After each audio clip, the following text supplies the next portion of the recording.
I solemnly affirm that I will be faithful to the Republic of Namibia and its people, and I solemnly promise to uphold and defend the Constitution and laws of the Republic of Namibia to the best of my ability. Good.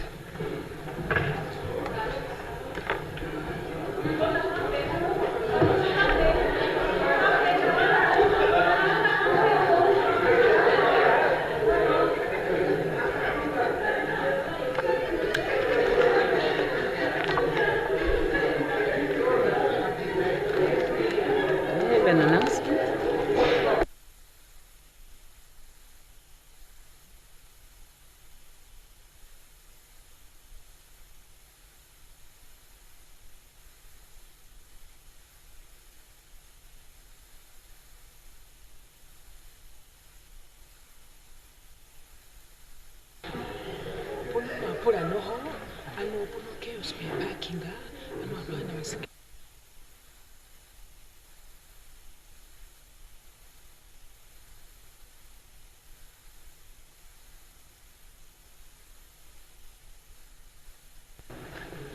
Announcement. Honorable members, I hereby wish to inform the House that, as you may have noticed, the two motions submitted by Honorable Lucato, namely the Private Members' Bill on Elderly Water and Debt Relief and Sustainable Water Access and the Youth Empowerment and International Enterprise Funding Bill, do not appear on the order paper. This is due to the fact that the said Private Members' Bill is to be dealt with under the same Rule 197 of the Standing Rules and Orders, while the second motion is under further review to ensure clarity before it can be tabled. Thank you. I see the Honorable Lucato is agreeing. Are there messages from the Head of State? Any petitions? Reports of standing or select committees? Other reports and papers? Notices of questions? Notices of motions? Ministerial statements? Yeah, Minister of Education.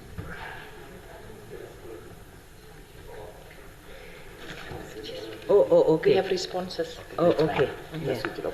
Yeah.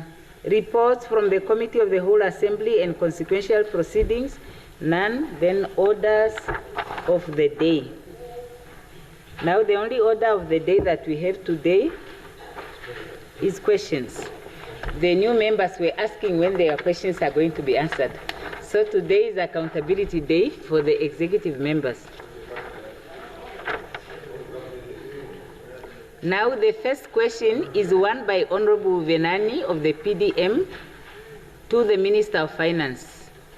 The Minister indicated that she is not going to be here until a bit later, so we will skip that until she comes. The second one is by Honorable Venani still to the Minister of Environment, Forestry and Tourism. Does the Minister wish to answer? Or does the Honorable Venani put the question? Okay. Does the Honorable Member wish to reply? The floor. Yeah, that's what we are supposed to do, not to confuse members.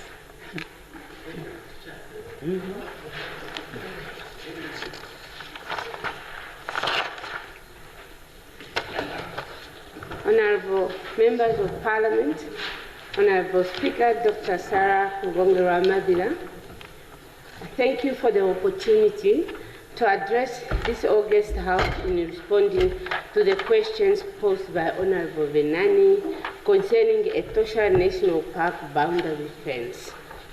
Namibia has made tremendous effort and has had significant success stories in biodiversity and conservation.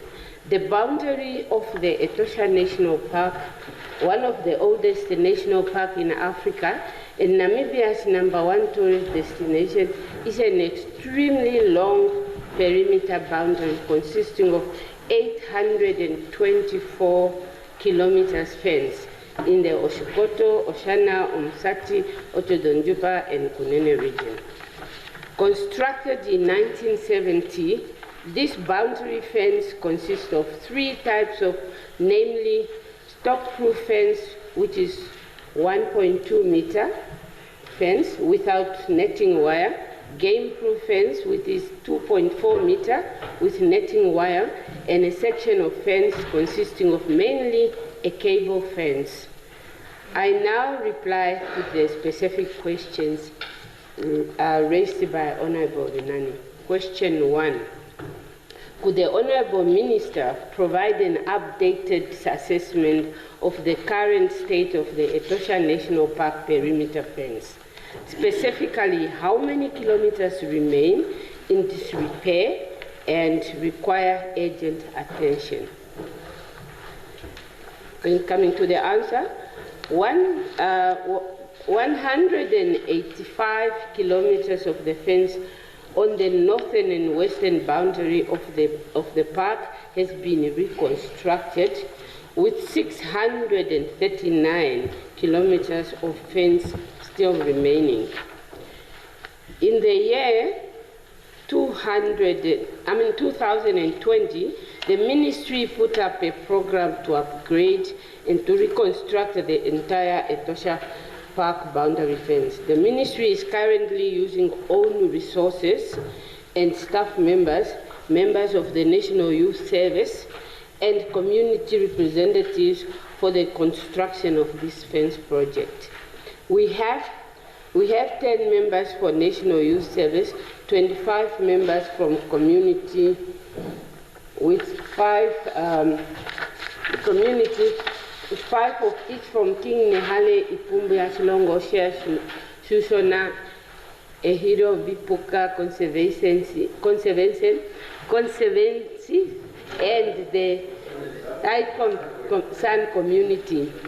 Construction and maintenance of the fence is very expensive, and our approach is using own resources and the community as well as National Youth Service, and that has proven more cost-effective and creates skills development and employment for the community. Our plan for this year is to have a total of 100 members of the community and the youth to expand our construction team and support the ministry with 4 to 5 groups, with 4 groups of 25 members to speed up the process. We already have 25 on-site members of the youth and community, and in the next 2 months we will recruit 25 more, depending on when the funds will be released, and the other 50 should be recruited before the end of the year, as soon as we have secured financial resources for this purpose. Question 2. When does the Honorable Minister plan to visit Etosha National Park to personally assess the condition of the fence and engage with the local community affected by its deterioration? Yes, as you all know, that time I was just assumed the office that time, and then I assumed the office as a minister on the 24th of March. Following my appointment on Saturday, the 22nd March, and after being briefed on the ministry's operation, activities, and programs, I identified Etosha fence as a top priority requiring urgent attention. In April 2025, I visited the Etosha National Park to assess the fence condition at first hand. I observed both the newly constructed section and the deteriorated area in need of intervention. Addressing this issue is a very complex task that demands substantial financial human resources, but we are fully committed, because it's also you erect the fence and then you keep on maintaining it, because it doesn't mean that when you erect it, animals will not come and destroy it anymore. Okay, what is the projected, that's question number 3, what is the projected timeline for the full reconstruction and the reinforcement of the perimeter fence? Answer. The ministry has finalized management plan for Etosha National Park, which include a 5-point action plan for upgrading, reconstruction, the Etosha fence.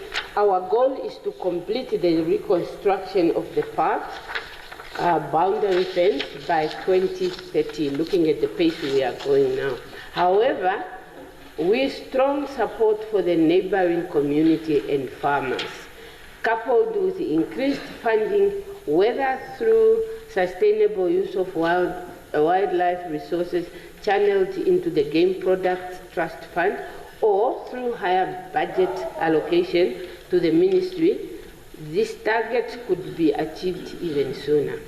It is important also for the members to note that our effort to extend beyond construction also include the maintenance, as I have highlighted earlier, and electrification. As such, we have a dedicated team working to maintain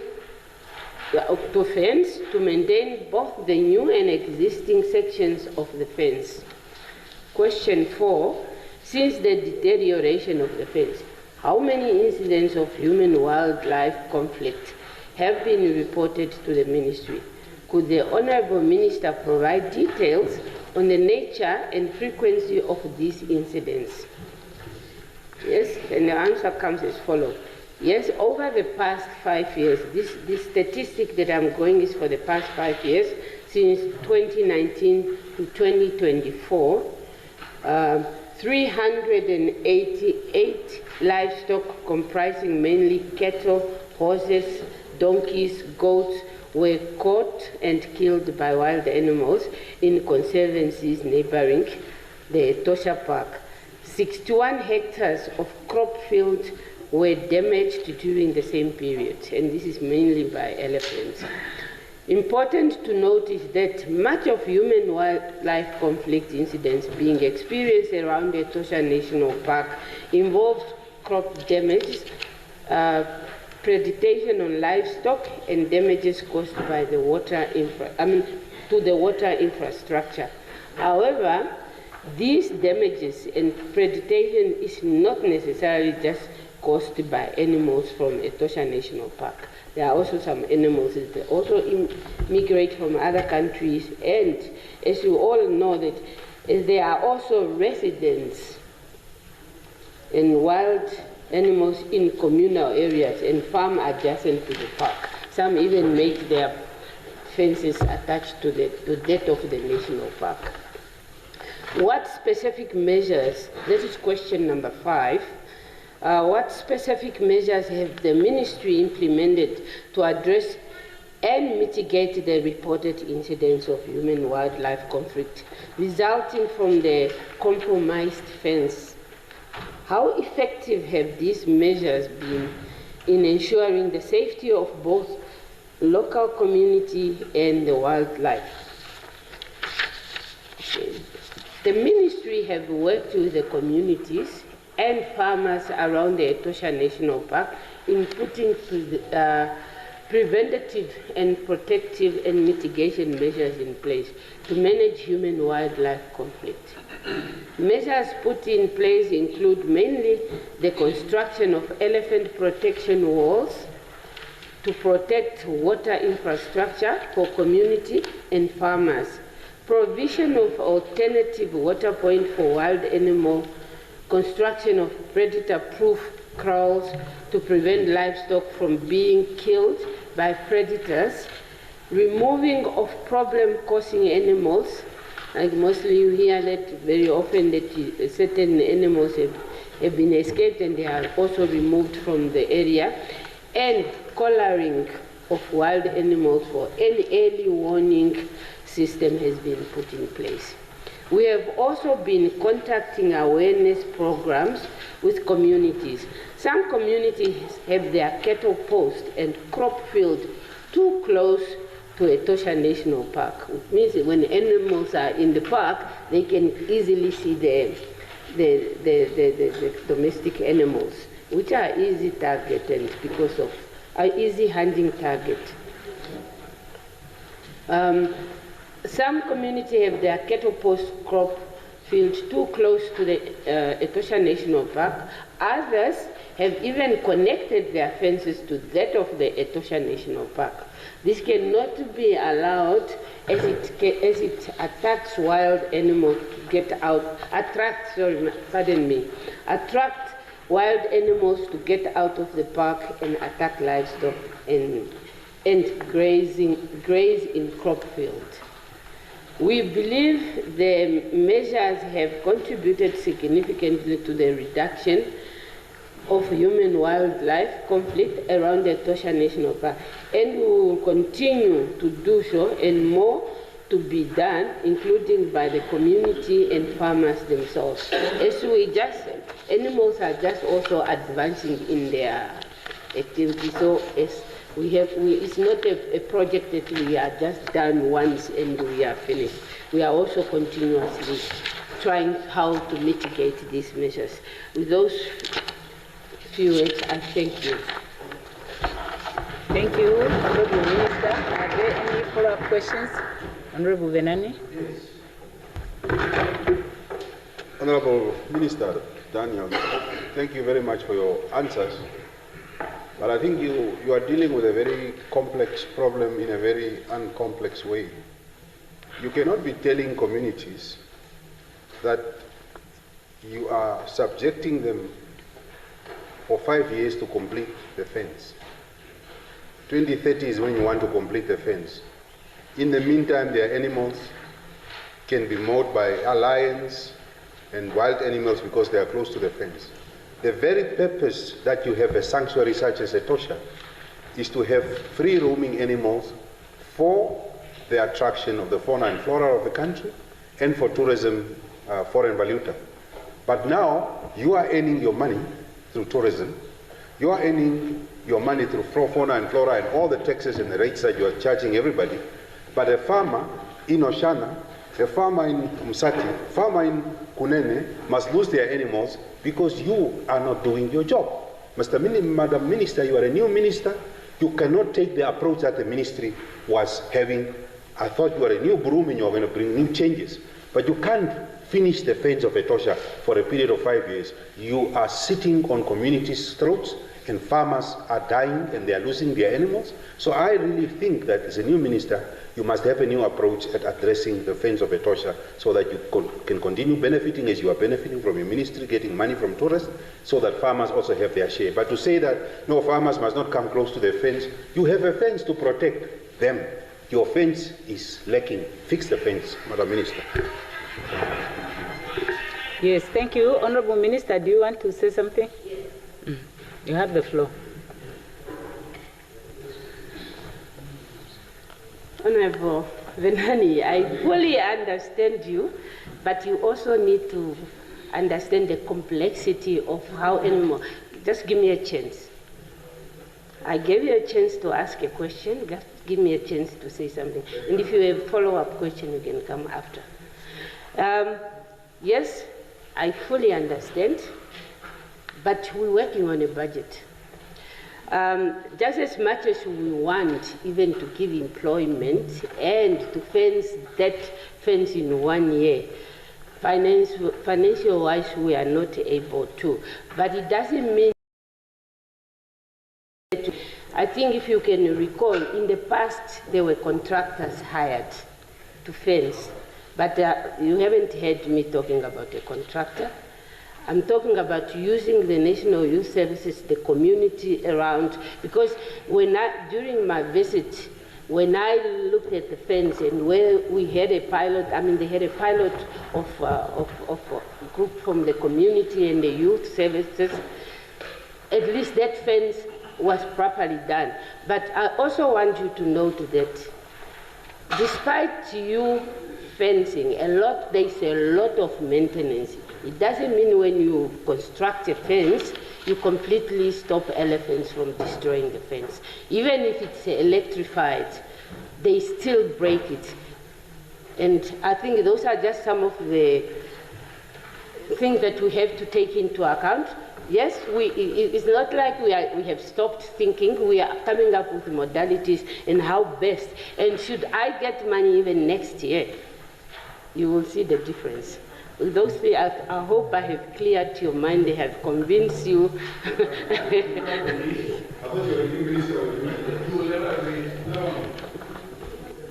Okay, thank you, Honorable Minister. The next question is also by Honorable Venani to the Minister of Works and Transport, who is also not here. Yeah. Then, no, I'm not agreeing with you. I'm saying that I note that he is not here.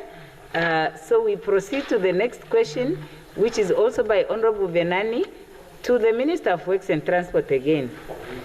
Then Honorable Venani to the Minister of Works and Transport again, question number 5. Then question number 6, Honorable Mongo, asked by Honorable Mongo to the Minister of Health and Social Services. Does Honorable Mongo put the question? Okay, does the Honorable Minister wish to reply? You please have the floor. Okay.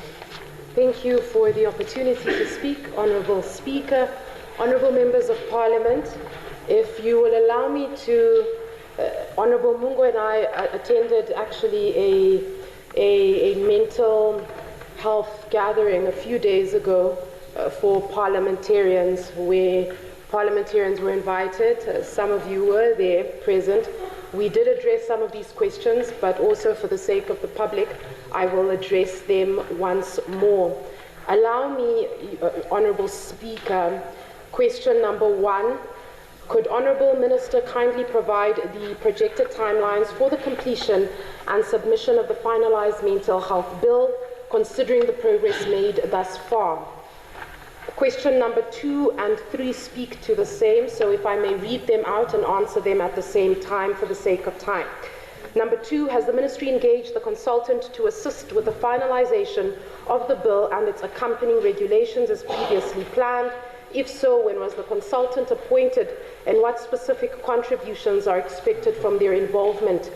3, following the March 2024 workshop to address the legal drafters' queries, can the Minister confirm whether all outstanding legal issues have been fully resolved? What are the specific areas concerns that remain, if any? Allow me to group those as one answer, and then I will answer the final question.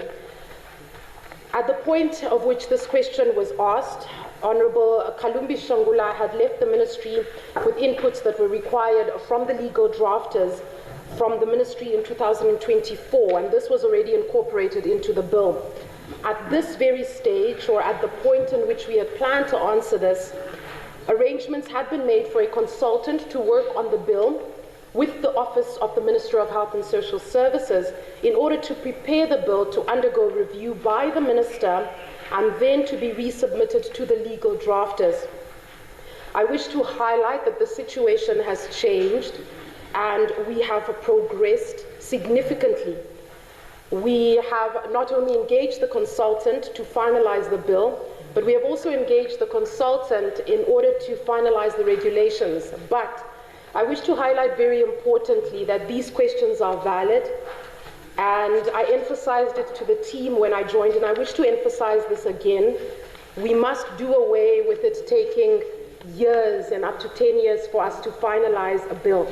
It is not possible, it is not acceptable, and we must do away with it. And so therefore these questions are valid, and I wish to emphasize that the questions have now, the bill has now been approved by myself. We have consulted with the consultant as well as the team involved, and we have sent it back to the legal drafters, and I have given direct orders to the consultant and the team working to ensure that once we receive this feedback from the legal drafters, they told me it would take plus minus 8 to 10 months. I told them I'm giving them 2 to 3 months to finalize it. And within that time, after we receive it from the legal drafters, and 2 to 3 months thereafter, I will then come back to this August House and provide feedback as a matter of transparency, because as I mentioned, we cannot be allowing for these things to take that much time. Mental health is important and is critical to the health of the people of Namibia, and therefore thank you for the questions. Then the last question regarding this: what concrete steps is the ministry taking to ensure the effective implementation of the mental health bill once it is passed? Specifically, how does the ministry envisage addressing resource allocation, staffing, and training to guarantee the bill's success? Once again, partially answered during the last engagement that we had. However, to emphasize, the bill alone being the law, the regulation surrounding mental health, is not in its own what the healthcare workers use on a day-to-day basis. What they use on a day-to-day basis is informed by the bill, but is informed directly by the mental health strategic plan. In the mental health strategic plan that the team are now finalizing for 2025 to 2030, yes, it should have been finalized already. But in this plan, it details how we will address, once again, at this very event, we spoke about the fact that we only currently have 2 dedicated mental health facilities through public. And that is the one in Oshakati, and that is the one here by Windhoek Central Hospital. That is not acceptable, not with the number of mental health cases that we have. And so the strategic plan focuses on, number 1, increasing infrastructure. Number 2, ensuring that we have the necessary staff needs. Oftentimes, I will highlight again, mental health and the unit of mental health is often only approached after we staff the rest. So that's obstetrics and gynecology, surgery, pediatrics. Mind you, these are very important, but what we wish to highlight in this administration is that mental health is just as important, and when we make allocation for the rest of the sectors or within the sector of healthcare, we will make an allocation, and we are making an allocation to ensure that we add staff members from specialists to nurses in order to accommodate to the needs. However, I commit that I will bring back to this very August House a report once it has been finalized, as well as the strategic plan going forward. Thank you. Thank you. Are there any follow-up questions? Yes, Honorable Mongo. Thank you so much, Honorable Luvindau, for the assurance. We are looking forward to the finalization of the bill so that we unpack it, scrutinize it, and also make meaningful contribution. Thank you so much. Thank you. Yes, the next question is one by Honorable Mongo again to the Minister of Health and Social Services. Does the Honorable Member wish to put the question? Yeah, Honorable Minister, would you like to respond?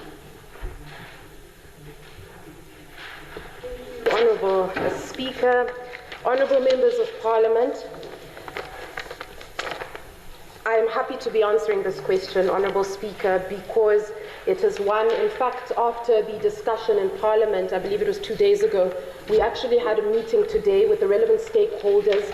This particular question, as well as the motion we will be discussing next week, go hand in hand regarding the mushrooming of healthcare facilities. And I will go through this very quickly for the sake of time, and I trust that it will answer some of the questions we have, keeping in mind that next week we will table the motion in detail, where we will provide feedback, not just from the Ministry of Health, but including our other stakeholders, such as the Ministry of Education, Innovation, Youth, Sports, Arts and Culture.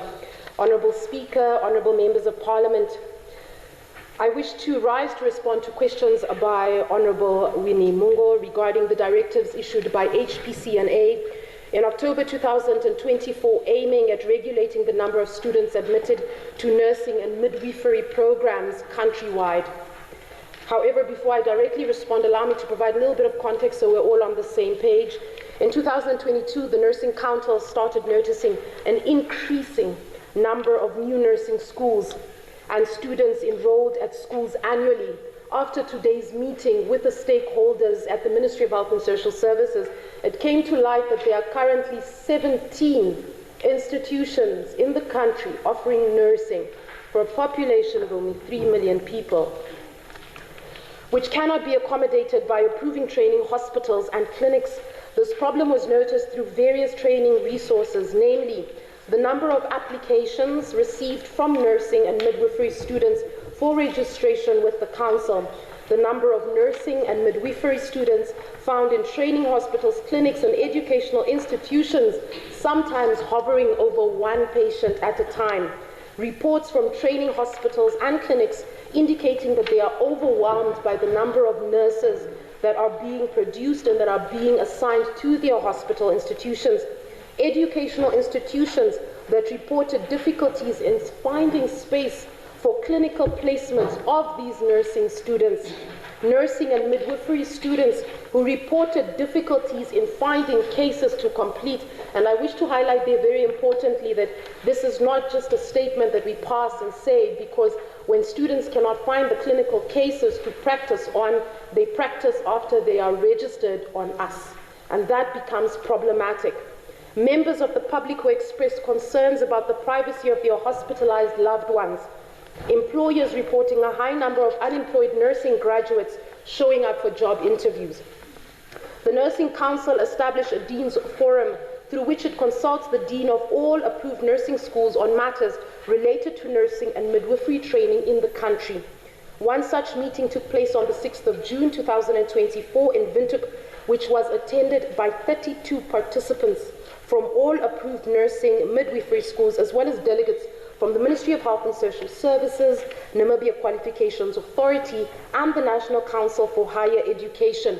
At this meeting, stakeholders raised a grave concern about the growing number of nursing and midwifery schools and the limited availability of clinical training facilities. Once again, I wish to use this as an opportunity to highlight that it is not that we are saying we do not need nurses, we do. But we are saying that the number at which they are produced must meet what we are able to absorb. It was observed that some educational institutions were opening too many nursing and midwifery schools, with some institutions having multiple schools around the country, with multiple intakes throughout the year. On the 6th of September 2024, the Nursing Council met to discuss the report and proposals emanating from the Dean's Forum and to decide on the issue or issue directives to cap the number of student intakes per nursing and midwifery school per annum to 50. And I wish to just highlight there before I move on to say that even this number of 50, we did calculations today in the meeting, and we found that with 17 schools, each of them offering enrolled nursing and registered nursing. And mind you, 50 is not limited per school, it is per enrolled and then registered. That means that you would then, with the cap, have 100 students per institution per campus. And that then means that we did calculations and we found that for some of these institutions, they are churning out up to 1,600 nurses per year for one institution. On the 10th of October 2024, the Association of Private Higher Education Institutions in Namibia requested an urgent audience with the Nursing Council to seek clarity on respective aspects of the directives. It is important to note that the Nursing Council had never heard of the existing APHEIN before being contacted by this entity. The meeting between the Nursing Council and APHEIN took place on the 31st of October 2024. While appreciating the rationale behind the directives, this institution complained that the directives have had negative impacts on the sustainability of their institutions and were issued without extensive consultations. After the meeting with the organization, the Council sought a legal opinion on the matter, which concluded that the Nursing Council has no legislative powers in terms of the Nursing Act No. 8 of 2004 to issue such directives, as such powers are reserved for the Minister of Health and Social Services. Secondly, the Nursing Council did not give the affected parties sufficient opportunities to be heard before the directives were issued. On the 4th of December 2024, the Nursing Council considered the legal opinion and resolved to withdraw the directives to allow for further stakeholder consultations and invited educational institutions to submit their comments on the matter before the 31st of January 2025. I wish to summarize this question like this for the sake of time, is to say that the meeting today, as I said, we group this together with the motion that will be discussed next week particularly. I believe that when we mention these numbers, it is a concern, and we all understand the concerns that are at hand, particularly with the rising amount of unemployment that we have in Namibia. And therefore, it is crucial, once again, that I mention that we must train nurses, not just for the sake of training them, not for financial gain, but in order to ensure that the nurses we train, we have place to not only give them practical training, but also space to allow them to have jobs afterwards.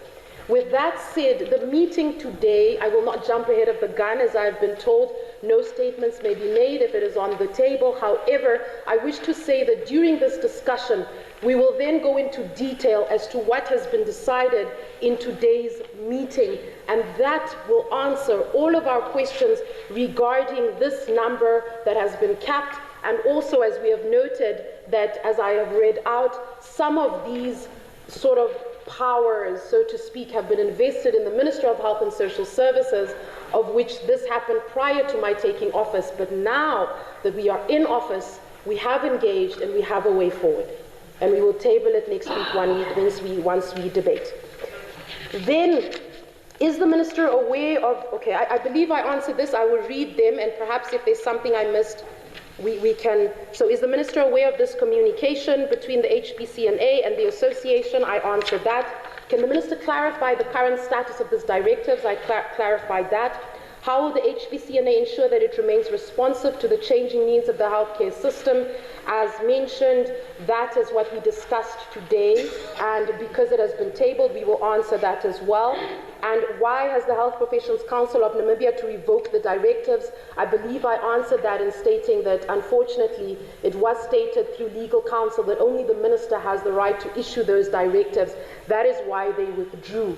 However, it does not mean that the opinion necessarily has changed. Number 5, is it fair to assume that the HPCNA is being threatened by certain private institutions? Number 6, what steps will the HPCNA take to ensure that any decisions made moving forward would adequately balance the concerns of training institutions? I wish to end as I believe that is my final, not my final question. Number 7, can the Minister commit to the fact that the HPCNA's directives, which have now been revoked, stem from comprehensive consultation? Number 8, there are institutions which have admitted more than 50 students per intake. Number 9, have any institutions been withdrawn following failure to adhere? Number 10, following the revocation of the directives, will the institutions which have been withdrawn be reinstated? I wish to summarize this as follows, to say that at the end of the day, the Ministry of Health and Social Services mandate is to protect the people of Namibia, and is not necessarily to protect budgets or financing or pockets of individuals. And therefore, we highlight the fact, very importantly, that any decision that is made going forward might not be a popular decision, but unfortunately must be the decision that protects the people and ensures that we train high quality, not just nurses. The meeting today included other cadres, including pharmacists, including emergency officer workers. And so when we discuss this during the motion next week, we will provide our solution together with our relevant stakeholders that I believe will answer this in detail, as well as provide a way forward for all of us. Thank you. Thank you. I conclude that there are no further questions from Honorable Mongo. Then we proceed to question number 8. Is the one by Honorable Fries to the Deputy Prime Minister and Minister of Industries, Mines and Energy. Does the Honorable Member put the question? Yes, I put the question, Honorable Speaker. Okay. Does the Honorable Deputy Prime Minister wish to reply? Yes. Thank you, Honorable Speaker. Honorable members, I rise to respond to the question posed by Honorable Fries I thank the honorable member for the question. The honorable member's question are concerned with the potential impact on our society of the proposed increase of 17.44% of the bulk electricity tariff by NamPower for the year 2025-2026. Honorable Free's questions are important for us to consider, especially given the social economic implications of the increase in electricity tariff. Before I respond, Honorable Free's question, I would like to highlight a few matters. Honorable members, the government is committed to prioritize the welfare of its citizens in every decision regarding electricity tariff. As per the Electricity Act 4 of 2007, the Electricity Control Board, ECB, as a regulator has the responsibility to set the electricity tariff. They do so on an annual basis. Tariff adjustments are carefully considered to balance the need to cover real cost of electricity generation, transmission, and distribution, and on the other hand, to ensure continued electricity supply, which is crucial for the national well-being. During the year 2024-2025, tariff adjustment exercise, NamPower proposed 14.54% tariff increase. But after a careful analyzing of all the factors, the ECB and the ministry only approved 8% increase. However, following a public outcry against the proposed significant adjustment, the Ministry of Mines and Energy then and the ECB agreed to halve the implementation of the approved tariff increase and cover the required increase from the National Energy Fund. This decision was based on the genuine concern about the affordability of electricity and the understanding that the cost of electricity has a negative impact on the livelihood. This reality, however, is that to ensure sustainability and ensure security of power supply, NamPower has to recover the cost of electricity supply. Hence, it proposed a 17.44% increase in bulk electricity tariff. However, it was announced by ECB last month. The ministry only approved a tariff increase of 3.8% this year, as opposed to 17.44%, which now NamPower applied for. Moreover, it is important to note that without sufficient income, NamPower as a national utility will not be able to fund and implement its activity, including power generation, transmission and distribution, or the maintenance of an expansion of electricity infrastructure.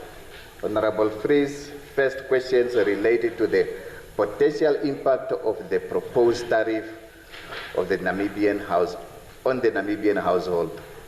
It is a real concern that an increase in electricity tariff will adversely affect the Namibian household, especially low-income families. However, it is important to highlight that last year, as I indicated earlier, through government intervention, the tariff increase was subsidized to avoid its adverse impact on livelihood. While such subsidies provide temporary relief, resilience on them is not sustainable in the long run. Therefore, colleagues, to address long-term affordability of electricity, the National Integrated Resources Plan is being implemented to increase local electricity generation capacity and reduce our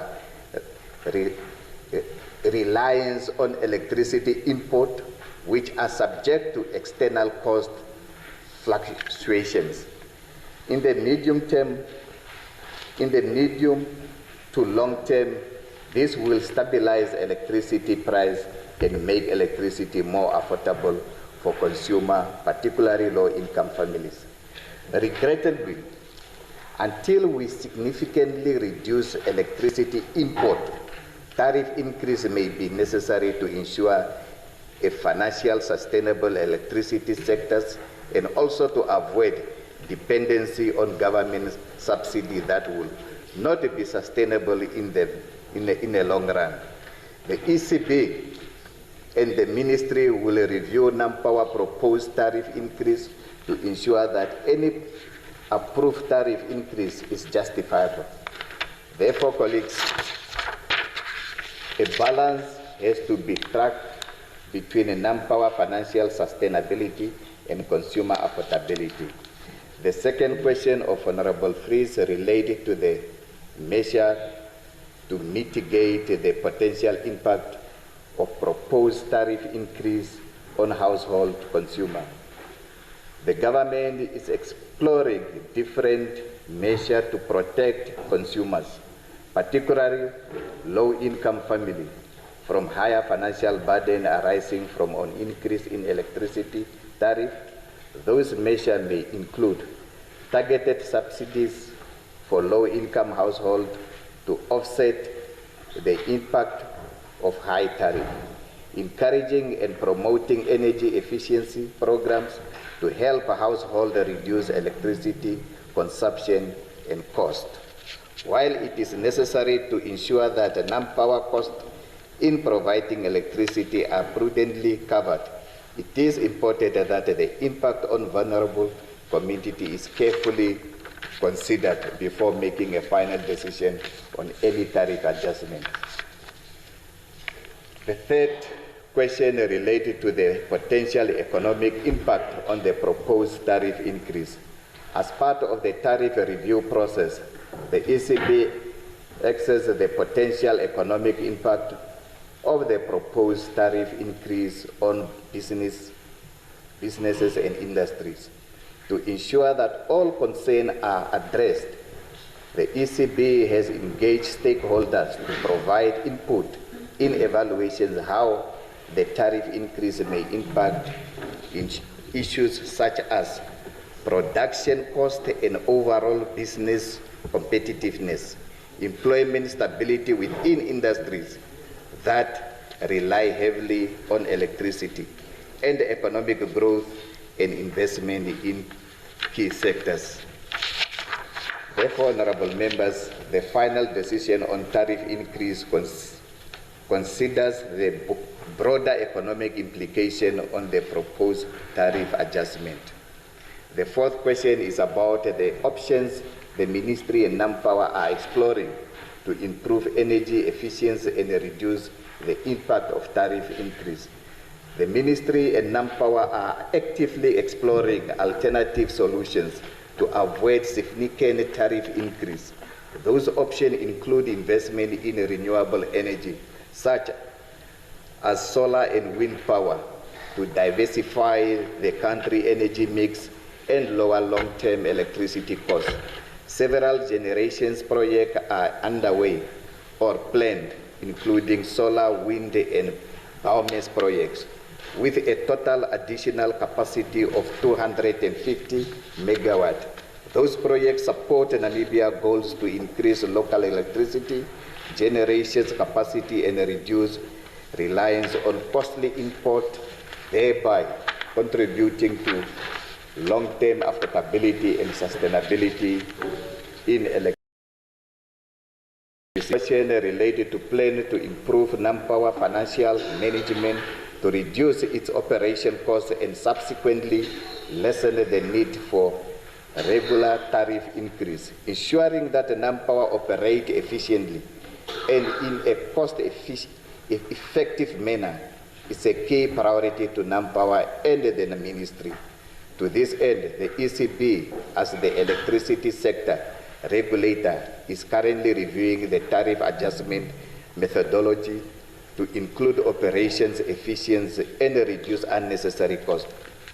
The last question is about the plan in placing to prevent further increase in electricity tariff. To minimize the need for frequent tariff increase, the government is focusing on improving Namibia energy security through investment in local electricity generation capacity. On the other hand, the ECB will continue to play its role as a regulatory to ensure that non-power and other electricity supply of electricity are justified and that cost reduction measures are in place so that electricity supply remain both secure and affordable. Honorable Speaker, I once again thank Honorable Fries for this for him raising the question, as they also provide an opportunity to appreciate the nation on the importance on this matter. I so submit. Thank you very much. Thank you very much, Honorable Member. Does Honorable Fries have a supplementary question? Follow-up question? Yes, Honorable Speaker, I wish to thank the Honorable Deputy Prime Minister and Minister of Industries, Mines and Energy for the comprehensive reply to my question.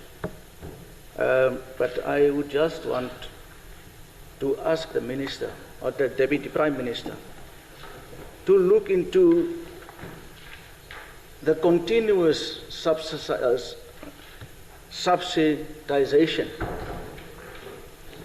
to continuous subsidizing the low-income communities, especially, until you find workable solutions to this increase of electricity tariffs.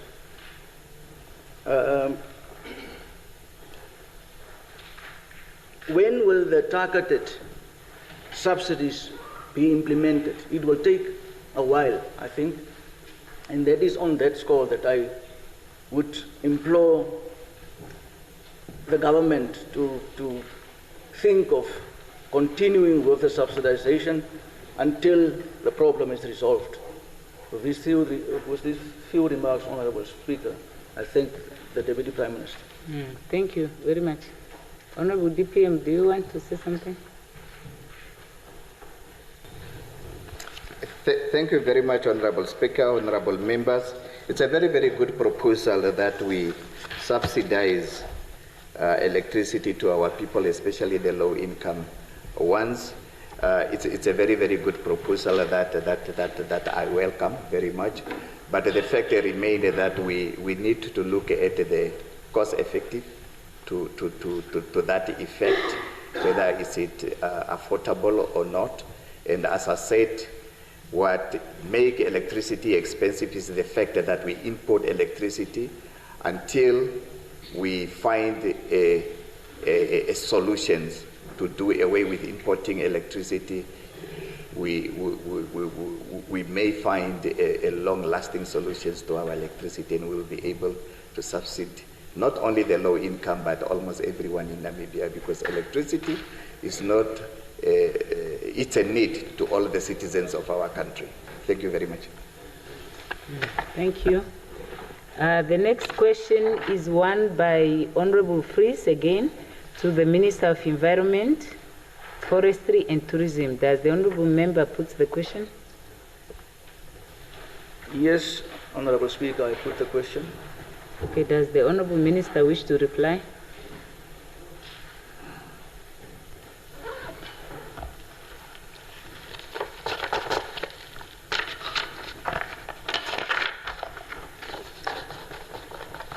Once again, honorable members, honorable Speaker, thank you once again for the opportunity to address this august House in responding to the questions posed by Honorable Fries concerning gambling and sport betting in Namibia.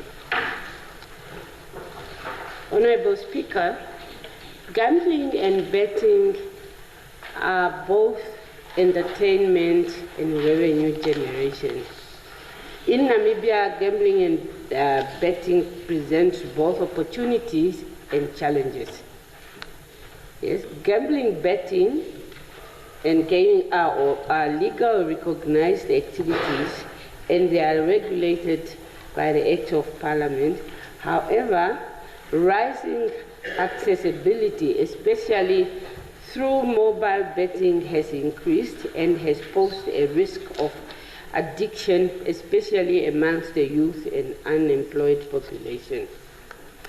It is worth to note that there is a Gaming and Entertainment Control Act of 2018, Act number 13, which is meant to regulate and further give power to any person to report or register a family member, a friend, or any person to whom the applicant is economically dependent and has a duty to care, and whose behavior manifests symptoms of addictive or compulsive gambling. With that being said, Honourable Speaker, allow me to respond in brief to specific questions raised by Honourable Fries. The first question: what measures is the government taking to combat unlicensed gambling and sport betting operations?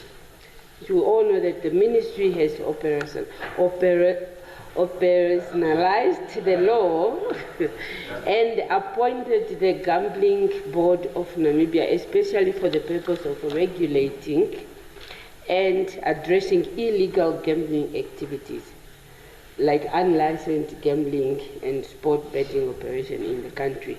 Yes, we're not saying everything is running as it is, but there is a law to that.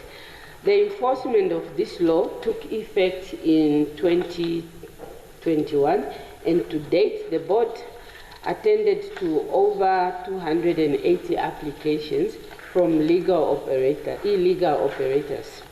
The board is on a continuous drive to create awareness and ensure compliance. Question 2, how does the ministry regulate gambling sport betting operators? Sport betting as well as responsible gambling are regulated in accordance with the provision of the Gaming and Entertainment Control Act of 2018. Further to this, the board supported by the ministry has embarked on the industry-wide and public education and awareness program service, inception with the aim to increase the understanding of the new law and all its implications. This program is ongoing as the law is still at its infant stage. The board is also in the process of amending the Gaming and Entertainment Control Act to ensure better compliance. That's another question. There is a major concern of minors taking part in sport betting and gambling. What laws are currently in place to prevent minors from engaging in sport betting and gambling in Namibia? As I have highlighted before, that the Gaming and Entertainment Control Act is in place. Yeah, and the Gaming and Entertainment Control Act and its regulation provides complete protection and restriction of minors against gambling. Now, of course, the board or the ministry might not be at every place at every time. Yes, there are still slip-off of certain activities. However, the Act further provides for establishment of central monitoring system, and board is currently in the process of acquiring the system, which aims to address and curbing irresponsible gambling practices as well as gambling by minors. What penalties exist for operators who allow underage sport betting and gambling in Namibia? The penalty for any person caught allowing an underage sport betting or contravening any provision of Gaming and Entertainment Control Act, there is a fine of 20,000 or imprisonment or for a period of not exceeding 2 years if you are caught not complying with the law, allowing minors to partake in those activities. Are there age verification measures in place at the different shops and online platforms? The online platform provides for what we call KYC, Know Your Client, where every patron logging into partake on the gambling platform must upload their selfie photo as well as their ID, which verified before permission is granted to register as a player. Equally, operators in the gaming industry in Namibia are required to put up visible posters and issue pamphlets for patrons indicating details such as age restriction and to inspect and verify any person suspected of being a minor entering their premises. And as alluded to, the board is in the process of amending the Act to ensure better regulation and monitoring as the gambling and also, betting via online is also increasing. How can community and organizations collaborate with the government to tackle addiction in Namibia? That's a very good question. Communities are the eyes and ears of the society or a nation, and therefore the Act makes that provision that gives power to the families, to the community members, to play a role in tackling gambling addiction. A gambling addiction is classified as a restricted person under the gaming law, and Act further gives power for any person to report or register a family member, a friend, or any person to whom the applicant is economically dependent, as has already indicated, and has duty of care, and whose behavior manifests symptoms of addiction or compulsive gambling. Communities are also encouraged to report any irresponsible gambling activities by operators and business in the sector. So the gambling as well, these are not solely the work for the government, but any community, any family members, if you have observed, you have the right to report this type of activity. Yes, if it's not treated soon enough. I so submit. Thank you. Yes, thank you very much, Honourable Minister. Does the member have follow-up questions?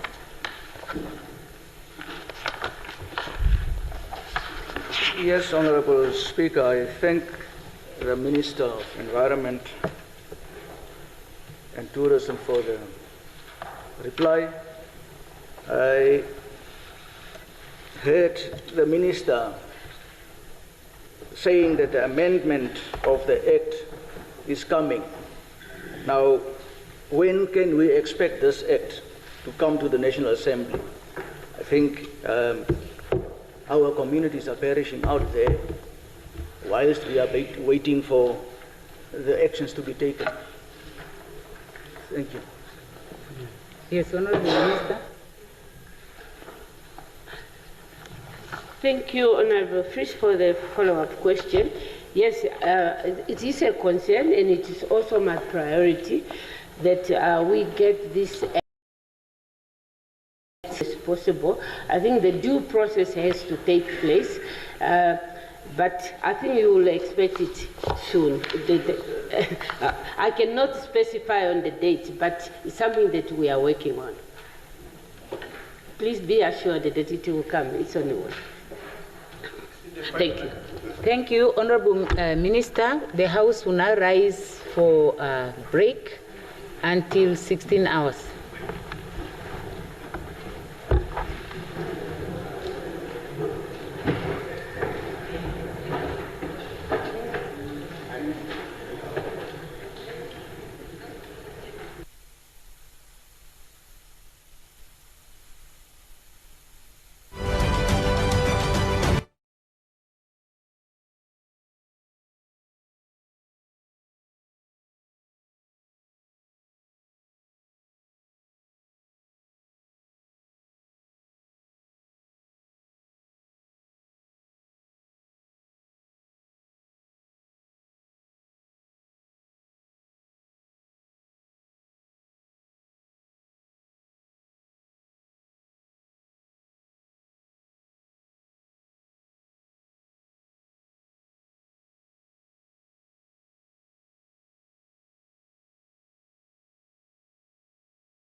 say in regard to that? All right. Rule 74. Duty of attendance of proceedings of assembly or standing committee. 74.1. Honorable member, I'm sorry, I didn't get the point. Say again what rule you are rising under. I was asking the question of privilege so that I can address Rule 74. Rule 74. Okay, can you go ahead? I have observed that the honorable ministers and deputy ministers who are supposed to answer most of these questions, this was provided to us yesterday. But looking at the absenteeism, I just wanted to ask a question of privilege that the honorable ministers, were they not aware that they are supposed to come and answer to these questions that they absconded today, and that we are skipping so many questions that the members of the public wanted to hear what the ministers are going to address on such questions. So now they are not here. And then on your announcement, the first announcement, I expected, is it not our privilege as members of the National Assembly to be informed of who is absent, who is not coming, and the reasons why? So I just wanted to know that we are not privileged for that information during the announcement time. Thank you. Okay, so honorable member, I think the honorable members, when they return, can be asked to respond as to why they were not in attendance today. It's difficult for me to give a general answer because I don't know why they are not here. In terms of the rules, we have a mechanism for regulating attendance of members of parliament. And I think that's the mechanism that we will have to rely on to hold people accountable. But besides that, I can only make a general statement that I don't want to make because I don't want to create an impression of bias in favor or against someone. I don't know why the ones who are not here, but without evidence, I would assume that they are not here because of a good cause and that they would make sure that next time around they are here, until I have reason to believe otherwise, in which case the mechanisms that we have put in place can be invoked. Okay? Yes. Yes, the chief whips are supposed to know where their party members are, and they are supposed to actually have given approval for them to be away. Now, having said that, we now proceed to question number 10. The minister is not here, and Mr. Honorable Fries is also not here. So we proceed to question number 11. I thought I saw Honorable Binge Sheundo. She's not here. Huh? Or is somebody going to put the question on her behalf? She's not here. Is to the Minister of Works? The minister is also not here. So question number 12 is by Honorable Venani to the Right Honorable Prime Minister. Both of them are also not here. Question number 13, Honorable Venani to the Honorable Minister of Health and Social Services. Now, is there someone to put the question on behalf of Honorable Venani?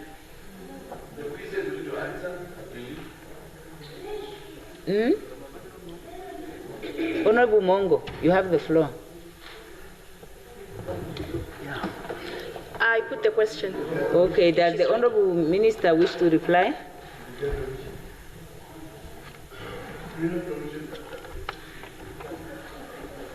Yeah, that's an interesting question. Thank you, Honorable Speaker, Honorable Members of Parliament. I rise to respond to the question posed by Honorable McHenry Venani of PDM regarding the United States Agency for International Development.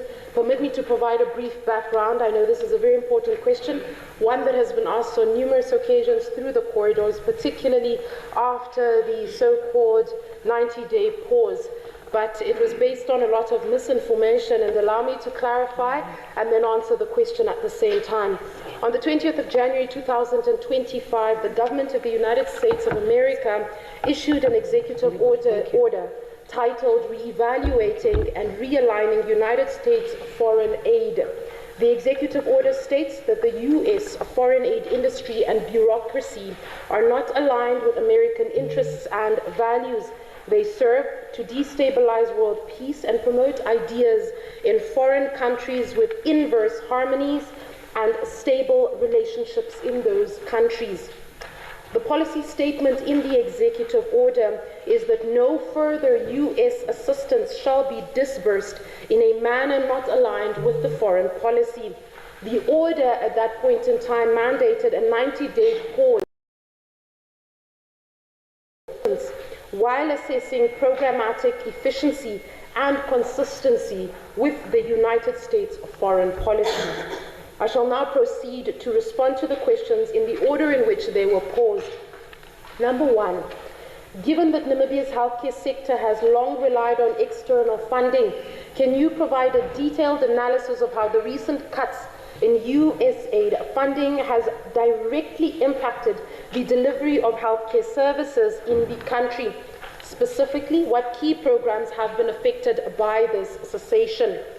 In response, concerning USAID services currently affected to some extent, number one is, as we all know, the provision of targeted HIV testing for key populations.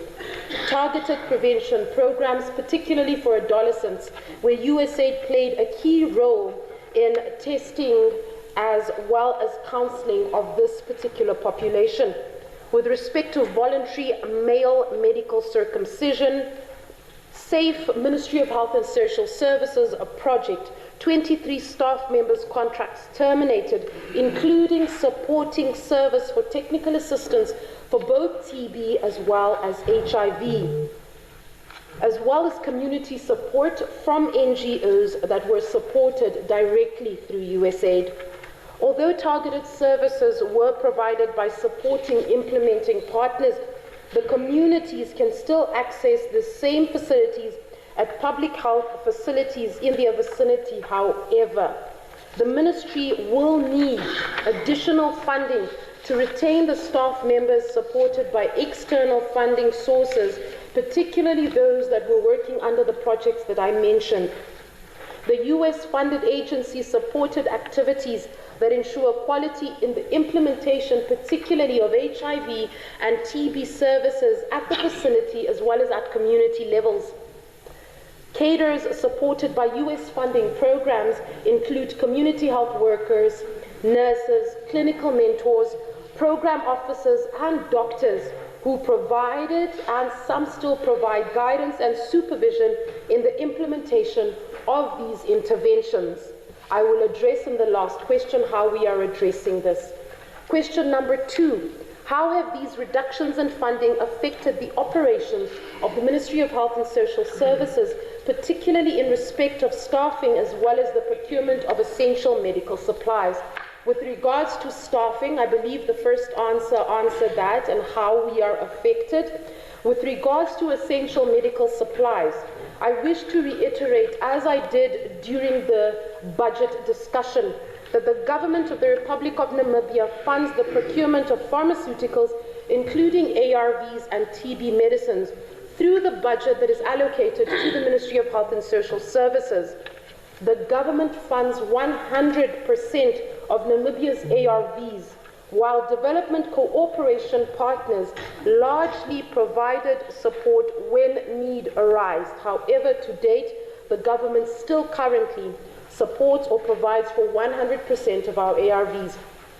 The ministry will continue with its responsibility by providing medicines to all HIV and TB patients through government funding. I wish to just highlight very importantly that as I answer the question regarding human resources and how we are filling that gap, it is important to realize that Namibia is one of the very few countries in Africa where the government funds ARVs entirely. Countries that have been largely affected, some saw that up to about 98% of ARVs were being funded by USAID. And so although we feel the impact, it is important to highlight that due to the commitment from government over the years, the impact we are now having to deal with is with regards to human resources, as well as staffing, as well as support services. The ministry has further mandated by OPM convene stakeholders to discuss the operationalization of the Namibia Sustainability Roadmap for HIV, TB, malaria, and viral hepatitis. This roadmap aims to integrate health strategies, optimize resources, engage stakeholders, and build capacity. Here, I wish to very openly state that we understand indeed that there has been a gap that must be filled. However, I wish to highlight there, one of the questions speaks towards whether we have identified, and I will answer this as once, it speaks to whether we have identified other people that we may partner with in order to fill these gaps. And although we have, and Cabinet mandated, which I will talk about, a committee to address this gap, I wish to highlight that the Ministry of Health and Social Services wishes to move ideally to a place where we become self-sufficient. And we know that it is not possible to do that overnight, but we highlight the fact that we take this as an opportunity to say that for so long we have been reliant on external funding. And if we are able to fund 100% of our ARVs, why are we not able to build the necessary support systems in place to support not just the provision of ARVs, but also in terms of counseling and in terms of testing? Is it happening right now? No, but are we working towards it? Yes. Number 3, what are the steps the ministry has taken to mitigate the gaps left by the reduction? I believe I partially answered that, and I will answer it in conclusion in the next question. Are there new partners, alternative funding sources? I believe I answered this in part. However, I wish to highlight the ministry recognizes the critical need to bolster domestic funding for our healthcare initiatives. To address the shortfalls effectively, the ministry is working closely with the Ministry of Finance to advocate for increased investment in healthcare. We are exploring budget reallocations to prioritize health services and ensure that we are able to uptake the people that have lost their jobs because of this drop in funding. By encouraging corporate social responsibility initiatives and establishing partnerships with private health providers, we aim to create sustainable, I highlight the word sustainable, funding mechanisms that will not only provide you with a short-term solution or a short-term answer as to what we are doing now, but that will provide you with a solution as to what is our plan going forward, so that in future, in years to come, should such cuts occur, we are exempt from feeling the pinch thereof. Number 5, has there been any assessment of the potential social and economic impact of these funding cuts on vulnerable groups such as women, children, people living with HIV and AIDS? If yes, what does this assessment entail? I would like to clarify this. A formal assessment of these impacts has not been conducted. We recognize the importance of understanding the effects of funding changes on these critical demographic groups, which once again speaks to strengthening our research and personal database in order to ensure that we answer questions like this. This is a pertinent question, one of which we have taken note of. We take note that with the rest of the questions, we have started working on it. But on this particular point, we must do an assessment to study the impact that this cutting of funds or shortage of funds has had on the people of Namibia, so that we can plan going forward, and that will be done. Number 6, last but not least, how do you, Honourable Minister, plan to address potential healthcare disparities for marginalized, underserved, and rural populations due to USAID funding cuts to critical health programs like HIV/AIDS and maternal health. Healthcare services will continue to be accessible to the people of Namibia at all the public healthcare facilities. Do we need to upscale because of the reduction in funding? Yes, because there is now a gap that must be filled that was previously filled by external donors and funders that we as a Namibian nation must now fill. The commitment from the government to fund the ARVs takes a lot of the stress off of us. However, there is still the stress regarding employment of people previously employed and sustained through these organizations. I would like to very importantly highlight that we are working with stakeholders, and I want to highlight that Cabinet approved the establishment of an interministerial committee comprised of the National Planning Commission, the Ministry of Health and Social Services, the Ministry of Finance, the Ministry of Environment, International Relations, as well, to explore alternative funding mechanisms to address the immediate critical gaps. This was prior to the current Cabinet's appointment, that is, and this was on the 4th of March 2025. However, I commit to follow up on this particular directive, to follow up on the committee and ensure that we sit together and table possible solutions that are feasible, not just short term, but in order to fill that gap and ensure that going forward we find solutions to become more sustainable. It might not happen overnight, but we must start somewhere. Thank you. Thank you. Are there additional questions to the Minister? Okay, the next question is one by Honorable, yes, Honorable Mongo. Thank you, Dr. Luvindau, for the comprehensive feedback. I would like to request a copy so that I'll share it with Honorable Venani. Yeah, okay. So the one of the assistants can pick up the copy from the Minister if it's ready, and then make sure that it's availed to the member. Yeah. Okay. Now we proceed to the next question, which is one by Honorable Mvula to the Deputy Prime Minister and Minister of Industries, Mines and Energy. Does the Honorable Member pose the question? Yes, Honorable Speaker. I put the question. Okay, does the Deputy Prime Minister, Honorable Deputy Prime Minister, wish to answer? Yes, thank you, Honorable Speaker, honorable members. Before responding to the Honorable Mvula's question, I would like to highlight that the diamond industries has a potential to significantly contribute to social economic development of our society. However, for the past 3 years until today, the global diamond industry has been experiencing serious downturn market condition. The demand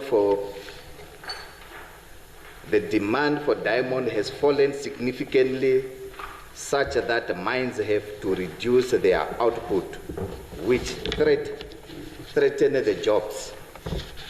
In addition, this has resulted in a loss of revenue to the government. Similarly, the global diamond industry, including ours, is faced with serious threats of artificial diamond, also known as lab diamond. Therefore, the long-term sustainability of our natural diamond industry is being tested. Honorable Speaker, let me answer now the questions posed by Honorable Mvula. The first question related to the criteria being used by Namibia Diamond Trading Company, NDTC, is granting and removing site holder status. To be eligible for supply and maintain site holder status, NDTC uses on NDTC board-approved allocation framework that consists of various compliance criteria. Among those compliance criteria are financial compliance criteria, The financial compliance criteria require that the site holders declare their financial accounts in accordance with International Financial Report Standard. Have financial accounts approved by auditors, have a maximum debt to equity ratio of 70 to 30%. Entity site holders are required to comply in full of the financial compliance criteria on a continuous basis throughout the durations of their supply period. Beneficiaries compliance criteria. NDTC site holders are required throughout the durations of the supply period to have a fully operation cutting and polishing facilities in our country.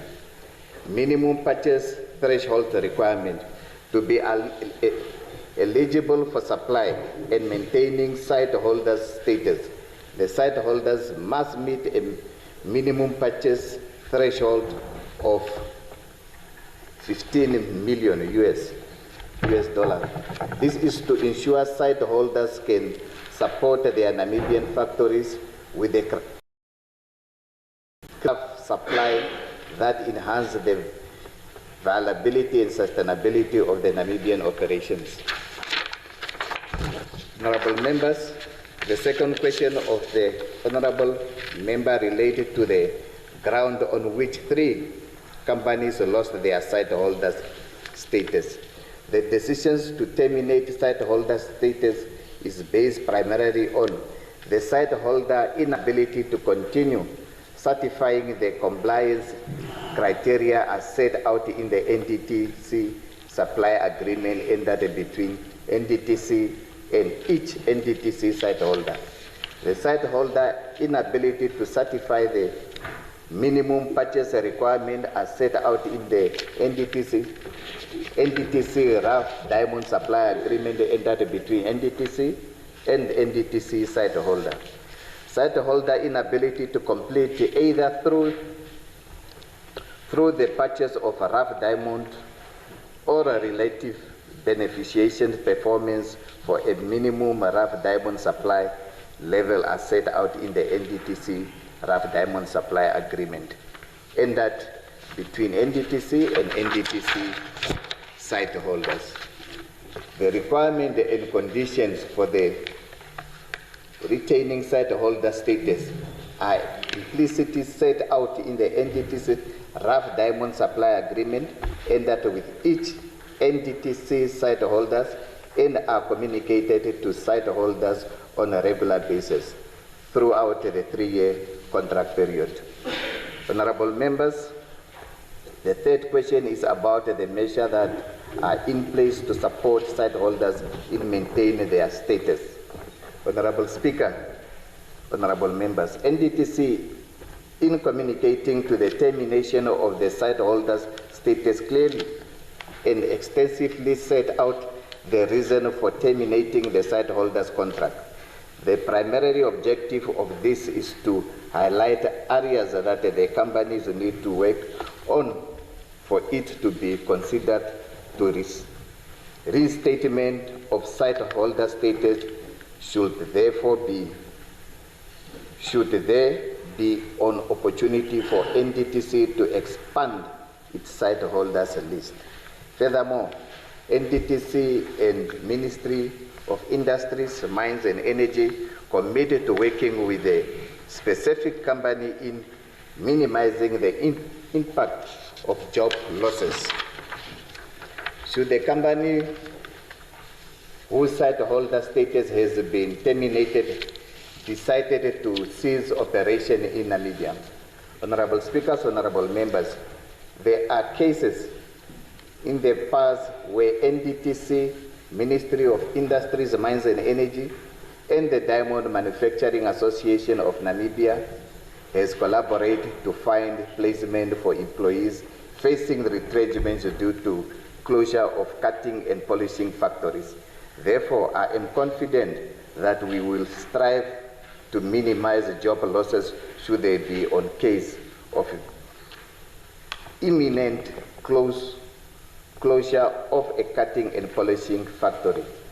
NDTC in its quest to fulfill its mandate of facilitating and supporting downstream diamond beneficiaries, commit to working closely with all rough diamond manufacturers, both site holders and non-site holders, currently operating in Namibia.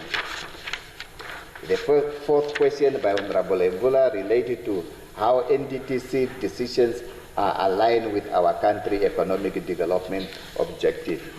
Honorable Speaker, the Ministry of Industries, Mines and Energy is in conjunction with NDTC, site holders and other key stakeholders continue to explore projects and initiatives aimed at unlocking additional opportunity in Namibia downstream beneficiaries landscape.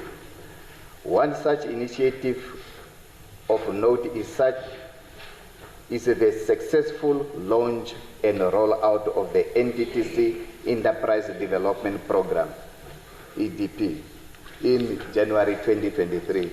Although it is still in its pilot phases, the program capacitated Namibian citizens through training to play a meaningful and inclusive role across the entire diamond value chain.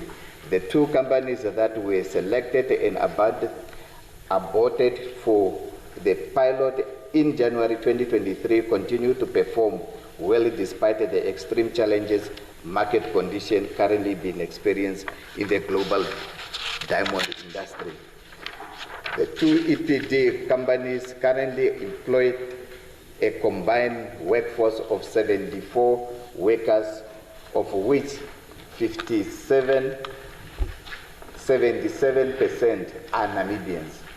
The two companies have processed and exported a total of 73 million worth of polished diamonds, despite it being severely impacted by the prolonged downturn in the global diamond industry. The fifth question on the status of diamond polishing companies in the country is in terms of capacity and employment. Honorable Speaker, honorable members, there are a total of 12 factories currently operating in Namibia cutting and polishing industries. 10 are NDT site holders. 2 companies are part of NDT's Enterprise Development Program, EPD, EDP, as earlier mentioned. The Namibia shareholding looks as follows. Of the 10 NDTC site holders company, 5 are wholly owned by foreign entities. Namibian citizens own 26% of the shares in the 4 site holders companies and 41% in one company. With regard to the 2 EDP companies, one is 100% owned by a Namibian citizen, and the other one has 51% Namibian ownership. With regard to investment in infrastructures and technology, the NDTC site holders company invested approximately 500 million Namibian dollar in enhancing infrastructures and technology in their Namibian operations since 2021, with a further 70 million envisaged to be invested over the next 12 months as several site holders expand their operations and capacity in our country. At present, the employment status is as follows. The 15 factories currently employ a total of 1,430 direct workers. Of these, approximately 1,160 are Namibians, which is 81%. And 270 are expatriates, which is 19%. NDTC customers, site holders, and EDP companies account for 1,205, which is 86% 86% of the total employment in the cutting and polishing industry. Moreover, 62 Namibians hold management positions. In the 12 factories altogether, 15 Namibians cutting and polishing factories have processed and exported more than 21 billion worth of polished and diamond over the period of 2021 to 2024, with over 7 billion worth of polished diamond exported during 2022 financial year. Honorable members, the last question is on the measure that in place to ensure that all Namibians benefit from the diamond industry. The Ministry of Industry, Mines and Energy as a regulator is guided by the Diamond Act 13 of 1999. The Act makes provision for Namibia and non-Namibians to participate in the diamond value chain if they are fully licensed. Therefore, there is not a form of exclusion or discrimination in terms of participating in Namibia diamond sector. Honorable Speaker, I want to assure the House that the Ministry of Industry, Mines and Energy work on a framework to ensure Namibia benefit are improved in diamond sectors and any other mineral resources sectors in the country. Honorable members, I am hopeful that we will all be in support when the time comes for the ministry to table reform a new framework to this effect in this House. I once again thank Honorable Mbula for raising this question, as they also provide an opportunity to appreciate the nation on this important matter. I thank you. Thank you. Thank you, Honorable Deputy Prime Minister. Does the Honorable Member wish to pose a follow-up question? You have the floor, please. Hello, Speaker. You may Can take the floor. Yes. Yes. All right, thank you. Thank you, Honorable Deputy Prime Minister, for really having done homework. Yes. And to table the responses to the questions. Now, in your concluding remarks, pretty much echo what your Deputy Minister, Honorable Krone, indicated in a maiden speech on the 9th of April.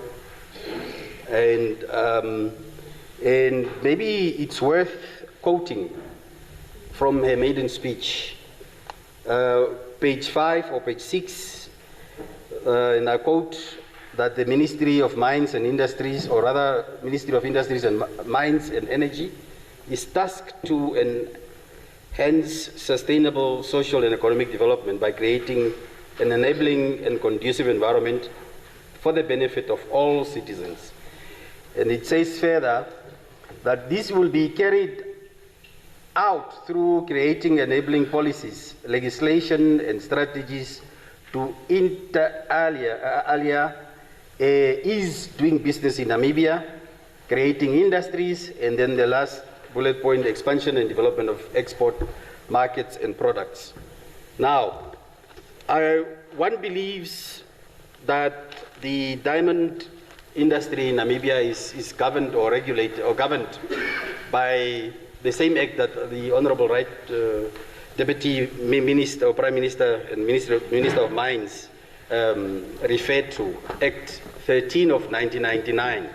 Now, within the same Act, Act 13, and that is Article 58, that Act only permits the Minister to consider a recommendation from an institution such as NDTC to terminate a site holder permit.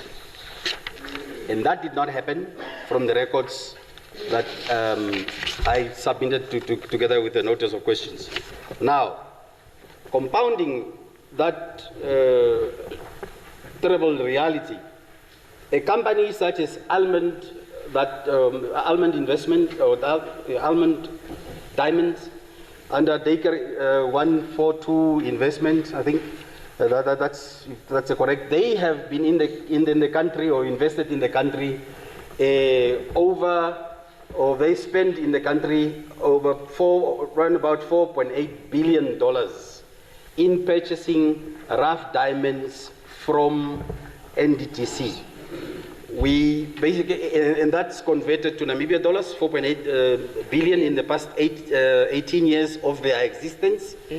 And this now from buying those rough diamonds at a minimum demand threshold of $15 million in a time span of 10 months, $15 million US from NDTC.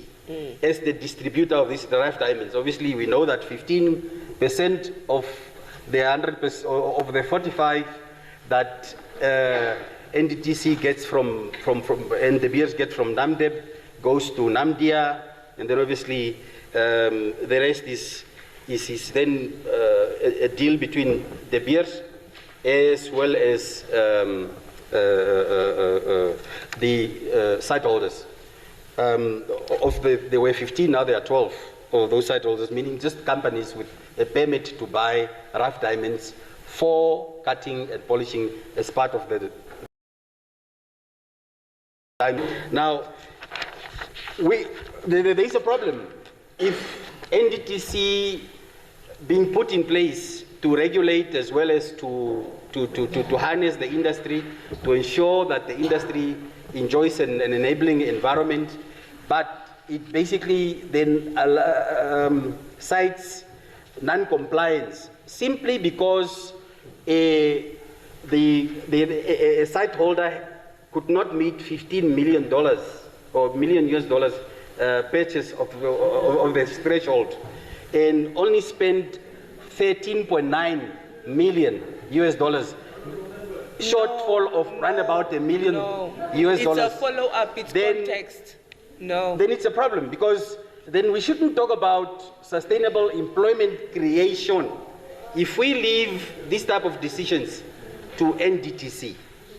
We shouldn't talk about industrialization or even advancement of this industry, let alone the market forces, for example, that the Honorable Minister Honorable Deputy Prime Minister referred to. Because in Botswana, on the beers itself, on the no, hang on, let me just get my facts right. The beers released a media statement. They don't understand. That they don't understand, that's why they are complaining. That provided the site holders in Botswana that the beers deals with flexible, or rather with flexibility, until such a time, flexibility meaning that you can actually buy even if you don't comply to the threshold requirement, until such a time, but I think it's more limited to the diamonds that you can buy, until such a time that your company or a site holder recovers from these market shocks. How come the Ministry of Mines missed that? Yes. And followed NDTC instead, who is put in place to actually manage the 50-50% deal, diamond deal between government and the beers. And we still want to continue to talk about creating an enabling business environment. It's impossible.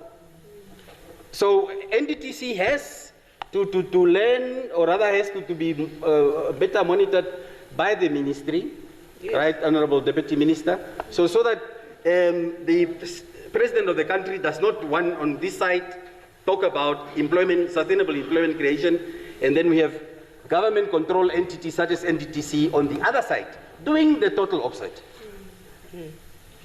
And we lose money next time we want to borrow from Europeans Germany. Again. That is not how one builds a country. Honorable Speaker. Thank you very much. Thank you. Honorable Deputy Prime Minister, would you like to respond? Facts. Thank you, Comrade. Honorable Speaker, honorable members. First of all, the vision of the Deputy Minister in a maiden speech need to be supported. It's a very, very good vision. And secondly, I have outlined the requirements of the holders, what one need to have.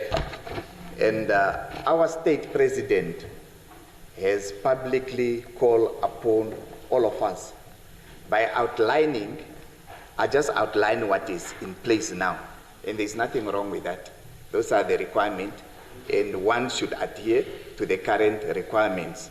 Just the same way the current law says we must not pass with meat at the red line, at Oshivelo there. So we need to amend. We need to amend the law for us to do away with it. We can't just do away with it. The same way, we need to amend the law. The president, our state president, clearly, publicly asked all of us that let's come up with proposal. Any things that hamper going forward of our people, development of our people, let's amend the law so that it can benefit our people. And we will welcome that. It was called by the president. I have also called it, many Namibians call it that we need to amend the laws. And it's our responsibilities in this house. Let's amend the laws that are not working for our country so that every Namibian can benefit. Thank you so much.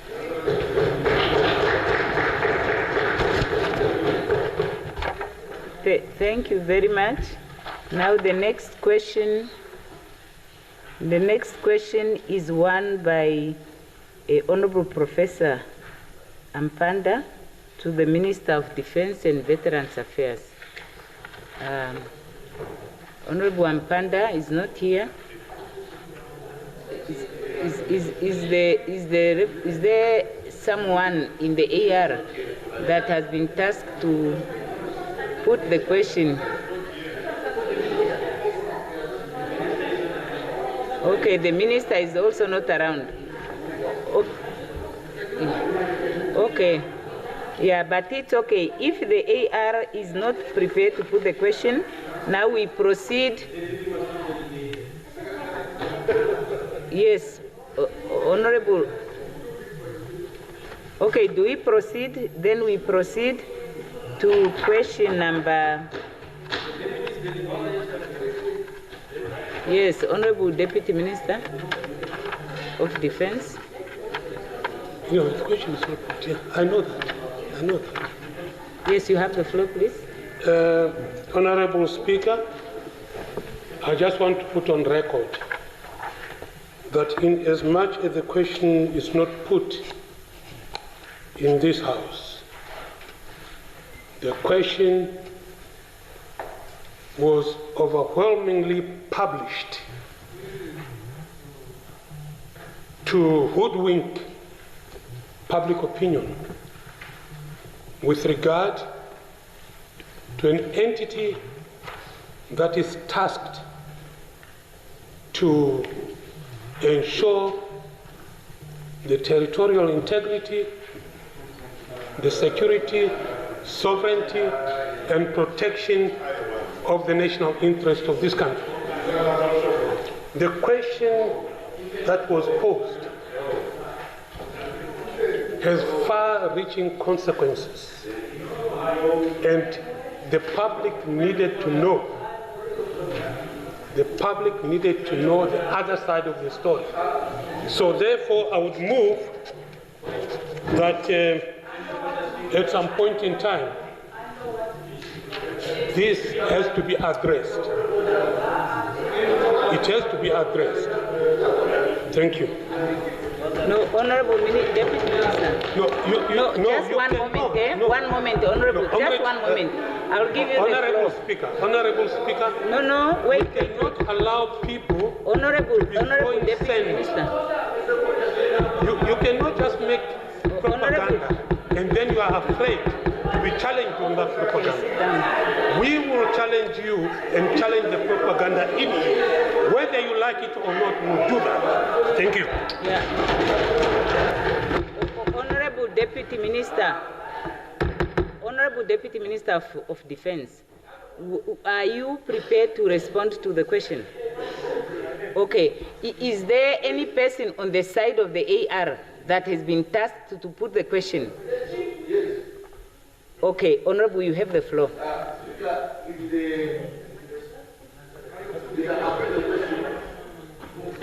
But when the question was put also at the same time, it was clearly put to the Minister of Defense.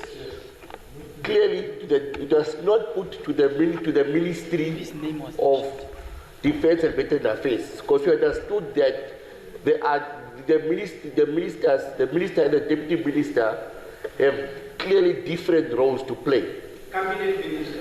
So the minister Kapofi deals with defense, and deputy minister Bita deals with veteran affairs. So we put the question clearly to him, unless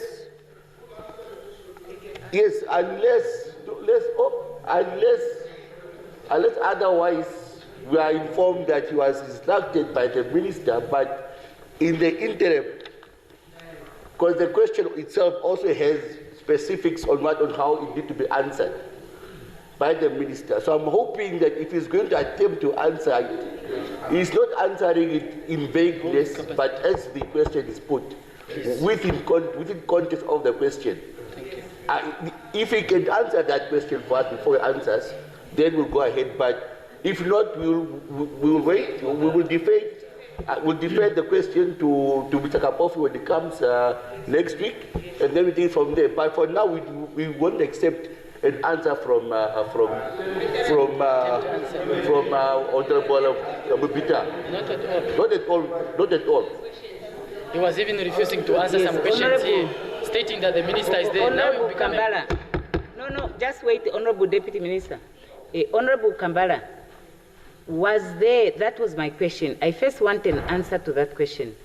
Is there anyone from the AR MPs who has been delegated by Honorable Ampanda to put this question, yes or no? Okay. Who was tasked? Yes. Who was tasked? Honorable members. Okay, wait. I want to ask questions and I want answers to those questions. So I ask the question, is there, colleagues, can we listen to one another? Yeah. Who is the honorable member that was tasked by Honorable Ampanda to put the question on his behalf?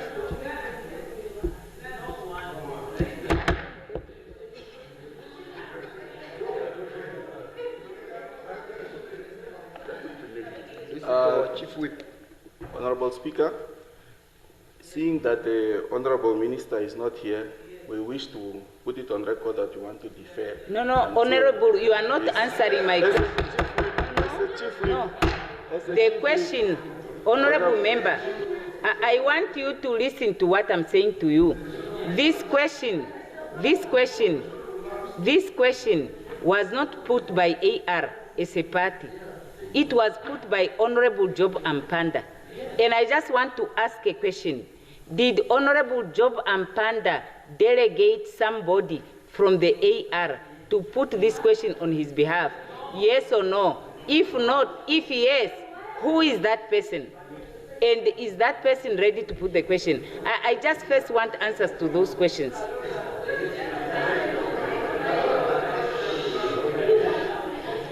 And then I will answer the other question.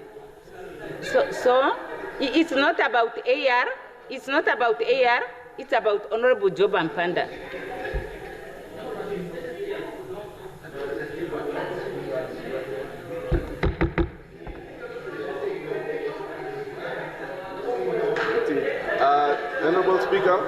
Honorable Speaker, Honorable Ampanda has not put out a single person to answer, to put the question on. Okay. So there is no one that has been delegated. Honorable Deputy Minister of Defense, unfortunately, we cannot impose that a question be put where the person that gave notice of a question does not put the question. But the Ministry of Defense is not prohibited to go into the pub. The presiding officer would be heard in silence. Yeah.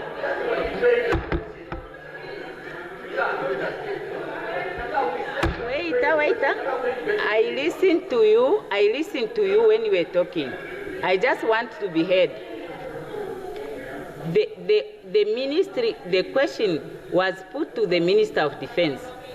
For records, the minister, any minister, has a right to delegate either a deputy or another member of parliament to answer a question that was put to them in parliament. That is point number one. But point number two, if the question that was notified is not put and there is no opportunity for that minister or the deputy to answer the question in the House, that minister is not prohibited to respond to these questions outside of the chamber. That's my ruling. We are done. We are done. You can't answer the question here if it's not put. But you can make a ministerial statement outside. Okay. Yes, it's a...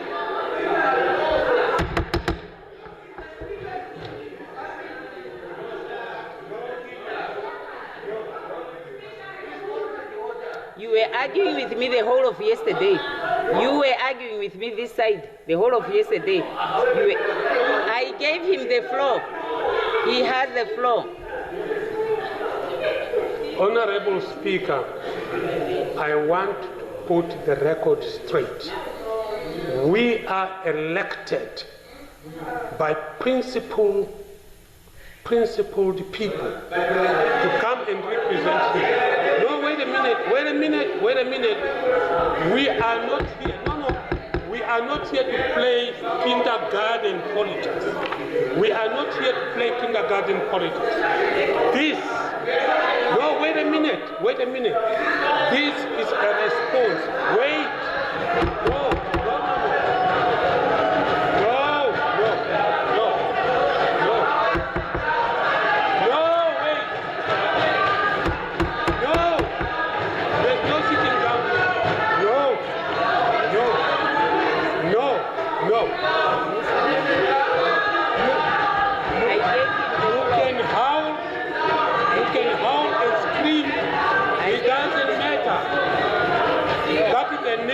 That is the nature of your party. No, that is the nature of your party. You can howl and scream. It doesn't make any difference. It does not make any difference. I gave the member a floor. You are the ones that are being disrespectful to the... That's what you are known for. Yes, and I gave him the floor. I am the presiding officer. No. You are the disrespectful ones. You are disrespectful. You are selective. No. I don't want that kind of selective protection. The honorable member is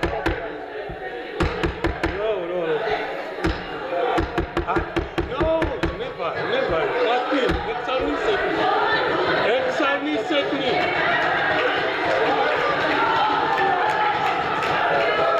Ahawe inandihala. Otamu kwena nenari.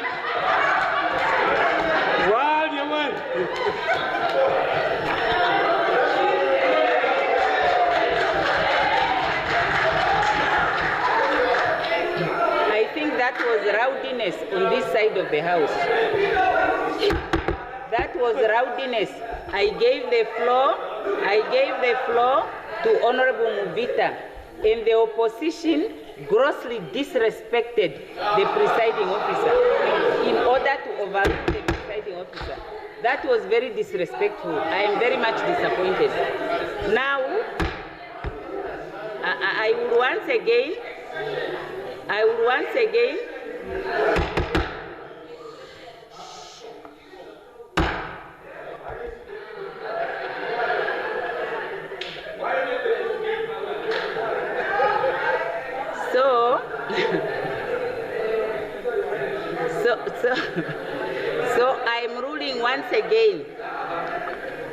the Ministry of Defense, obviously the question remains on the question paper.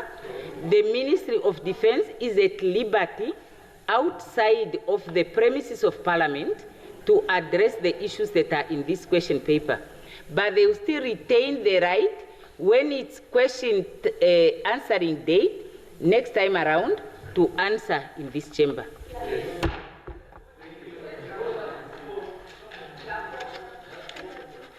That's only when you agree with it.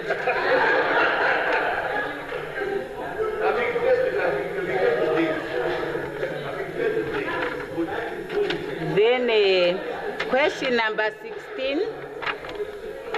Question number 16 is one by Honorable Binge Sheundo.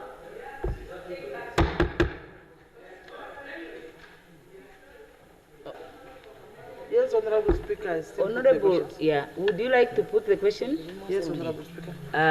The Minister of Education, Honorable Minister, are you ready to answer? Yes, you may proceed, please. Thank you very much, Honorable Speaker, Honorable Members.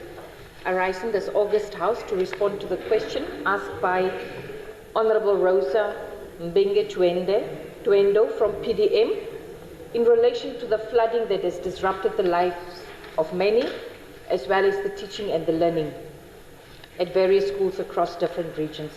Now, I'm fully aware that this question was posed and our response was already ready by 17th of April. So the context have also changed a bit, knowing full well that the schools are closing tomorrow, but that we also had the issue of Shingunguma in Ohangwena region that has reached the media also. But so I wish to respond, Honorable Speaker and Honorable Members. That time, 17th of April, the question was how many schools in Omasate is closed due to flooding. We said that we will answer it as a collective.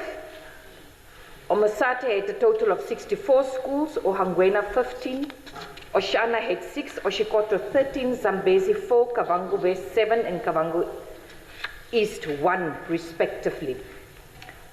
Thus, a total number of 110 across the country.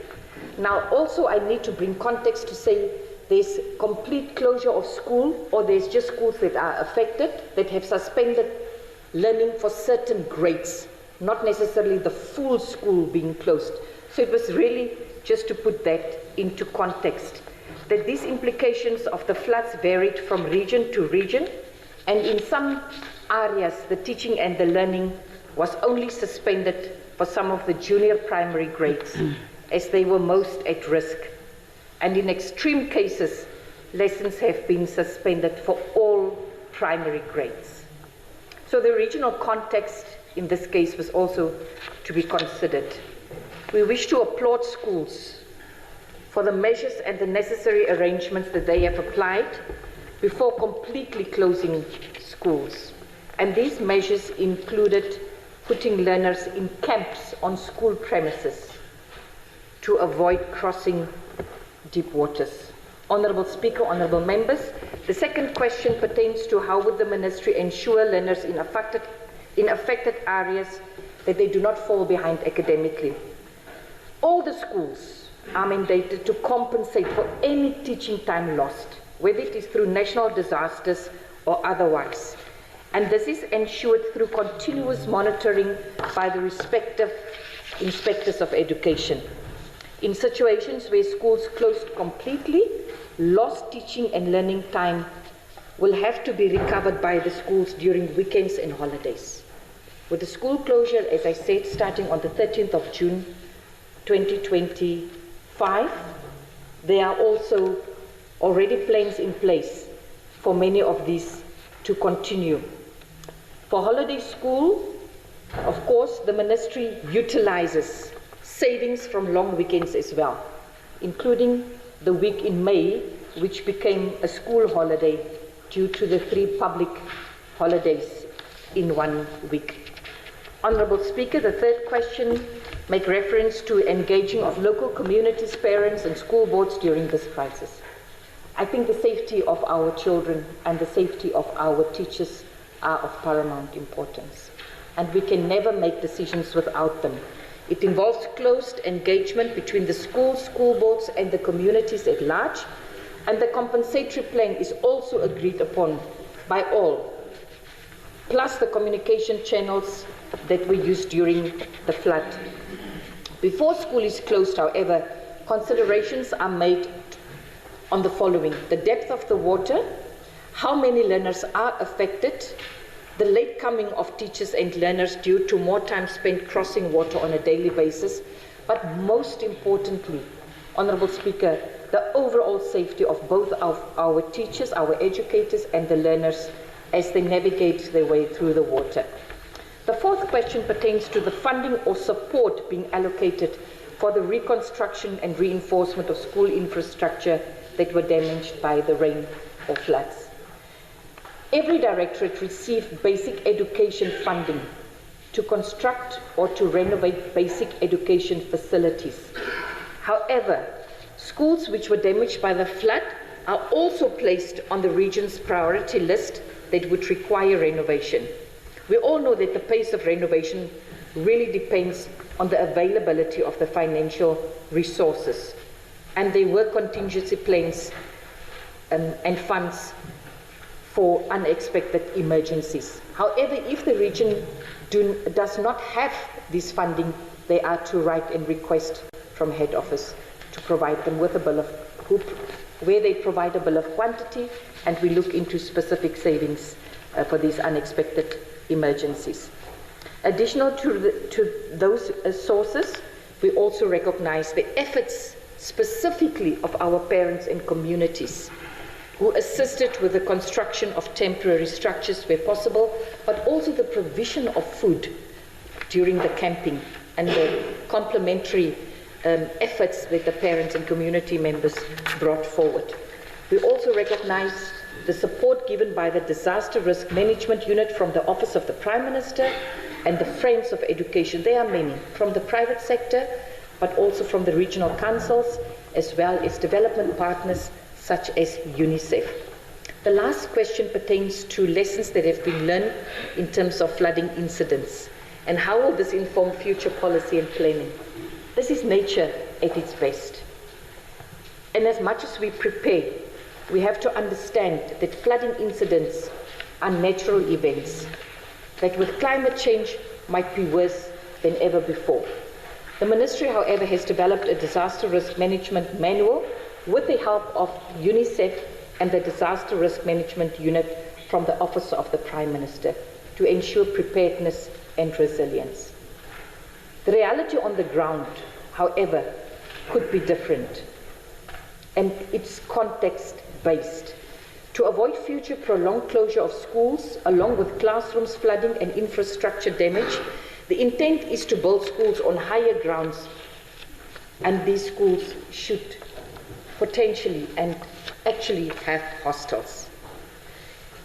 The identification of where schools are to be constructed, it's a process that takes place under the regional council with various stakeholders, and I think this is where we need to really ensure that parent communities and the stakeholders such as the regional council give their input so that we avoid this.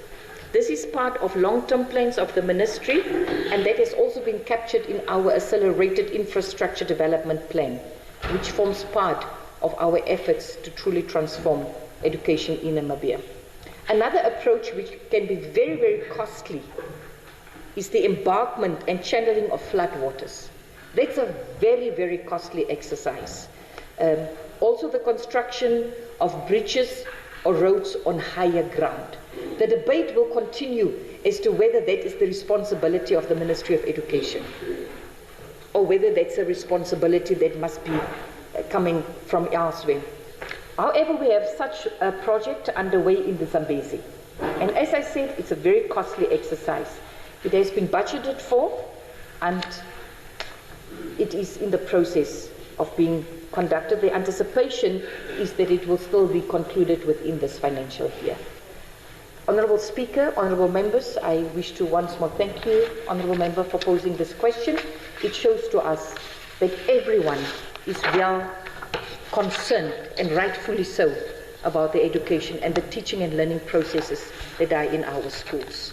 I wish to reassure you that there are structured processes in place and structured programs, and every school in every region's case is different.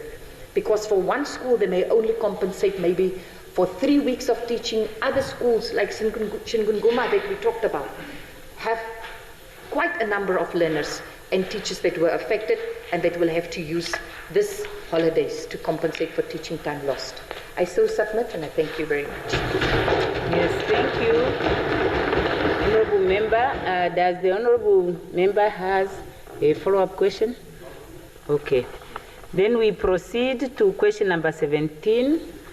It is a question by Honourable Kandorodu to the Prime Minister. The Prime Minister is not here, the Right Honourable Prime Minister. Or has the Deputy been delegated to respond? Okay, does the Honourable MP put the question? I understand the DPM is ready to answer. Yeah. Okay, the DPM, would you like to take the floor, please?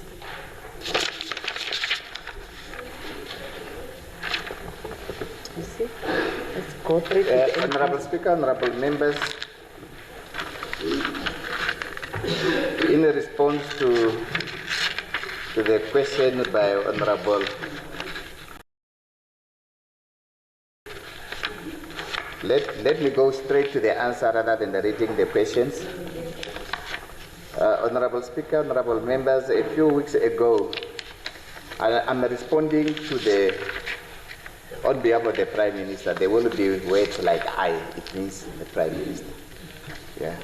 A few weeks ago, I visited the Disaster Risk Management Directorate, and I was pleased to meet many committed and hard-working staff members of the Directorate. I was also happy to meet a number of interns that have been employed to assist several divisions.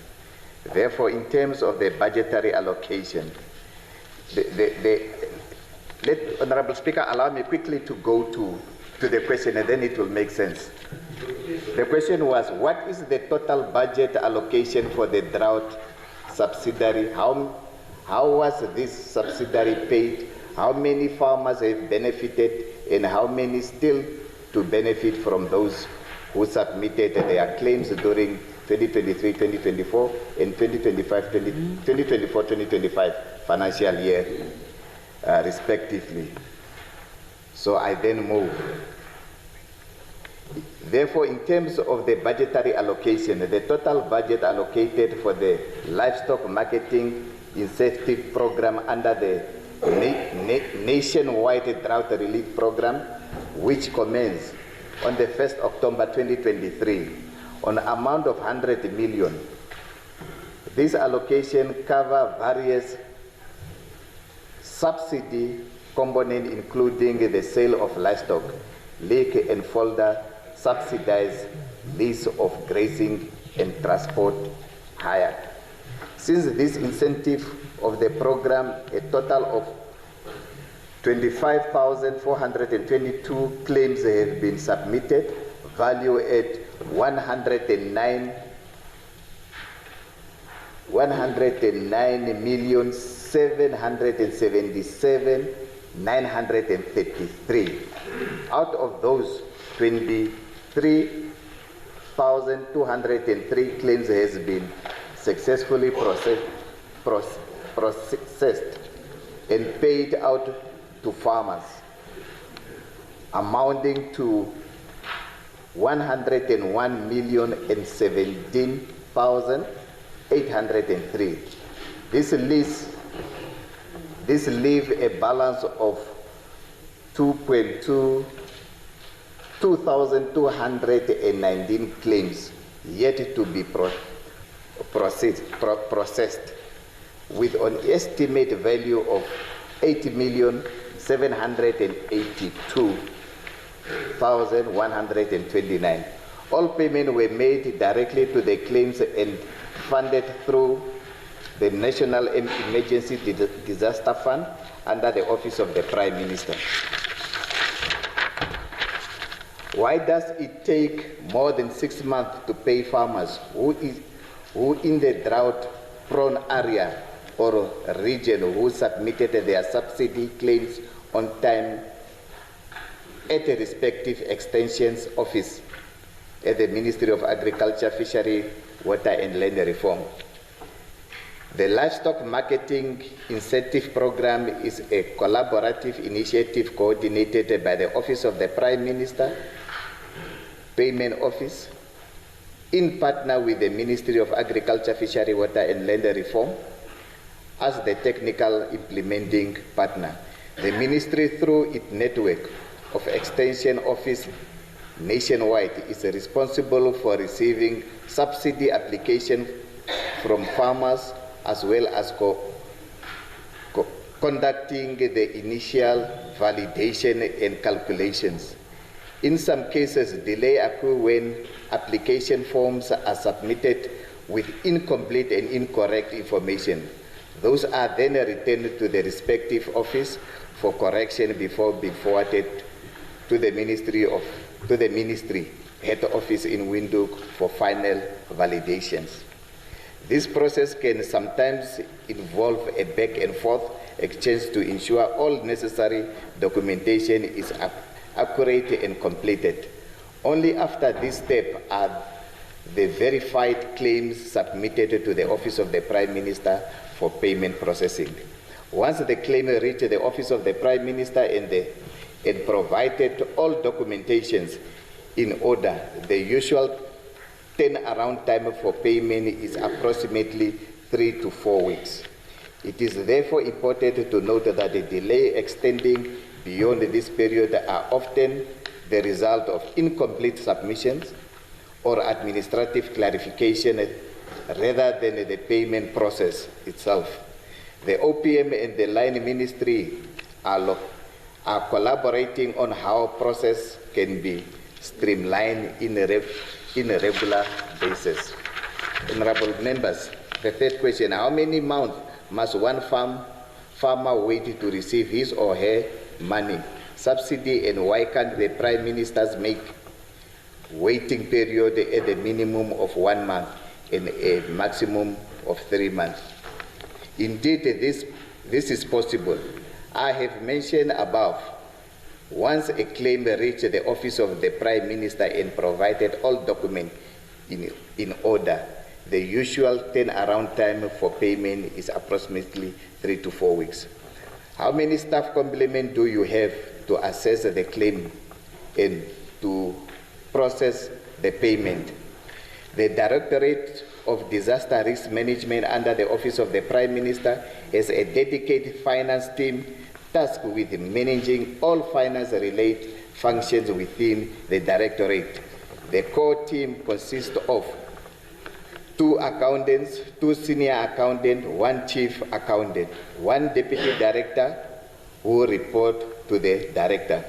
Those are the technical personnel directly responsible for processing claims under the Livestock Market Incentive Program. However, it is important to highlight that the same team also oversees those critical financial responsibilities such as ensuring the timely payment of supply, involvement in humanitarian assistance of food provision, and maintaining accurate financial records.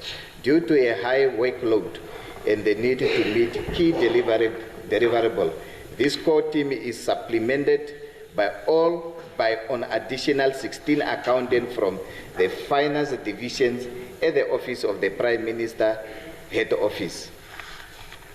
Those colleagues work after hours on an overtime basis inclusively to assist with the processing of livestock claims. This collaborative approach helps to ensure that claims are processed as efficient as possible despite staffing constraints and competing priorities. The fifth question: what is the waiting period for a subsidy forms at the Ministry of Agriculture to verifications that all the papers are in order, and what is the standard waiting period of the payment for the from the Office of the Prime Minister. As I have mentioned earlier, once the claim reaches the Office of the Prime Minister with all relevant documentation, then its usual turnaround payment is 3 to 4 weeks. Why can't the Prime Minister's office recruit interns that have graduates from higher institutions, help speed up the process of subsidy payment? This is indeed a valuable and practical suggestion, and one of that the Office of the Prime Minister has already taken into consideration, as I mentioned above.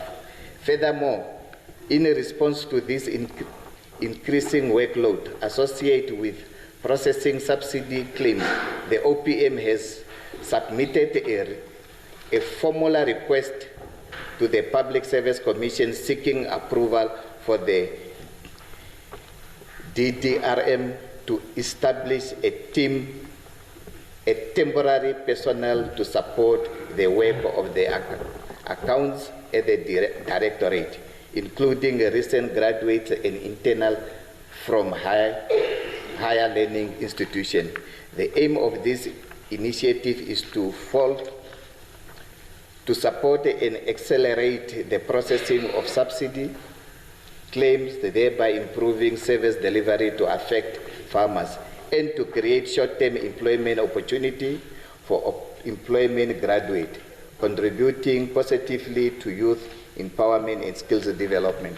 The office is optimistic that the proposal will receive prompt approval, allowing for timely onboarding of additional support staff to ease the current workload and improve turnaround times.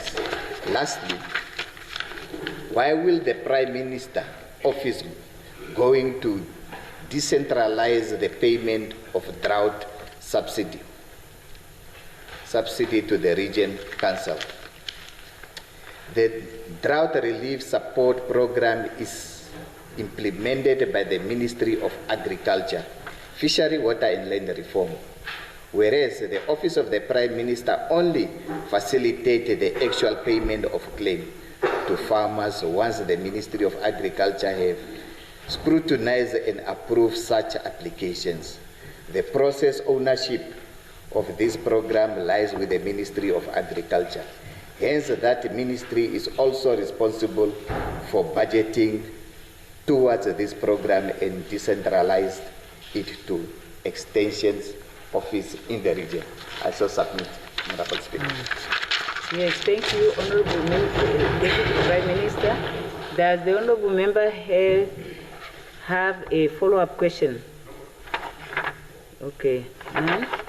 Oh, you may take the floor. Go ahead, please. No, thank you, Speaker. I have no follow-up question. Oh, okay. Thank you. The next question, question number 18, is one by Honorable Motu, asked to the Minister of Home Affairs, Immigration, Safety and Security. She's not here. The next one is question number 19, asked by Honorable Kodi to the Minister of Health and Social Services. Does the Minister wish to respond? Oh, Honorable Kodi, do you put the question? Yes. Yes, Honorable Speaker, I pose the question. Okay. Honorable Minister of Health, would you like to respond? Yes.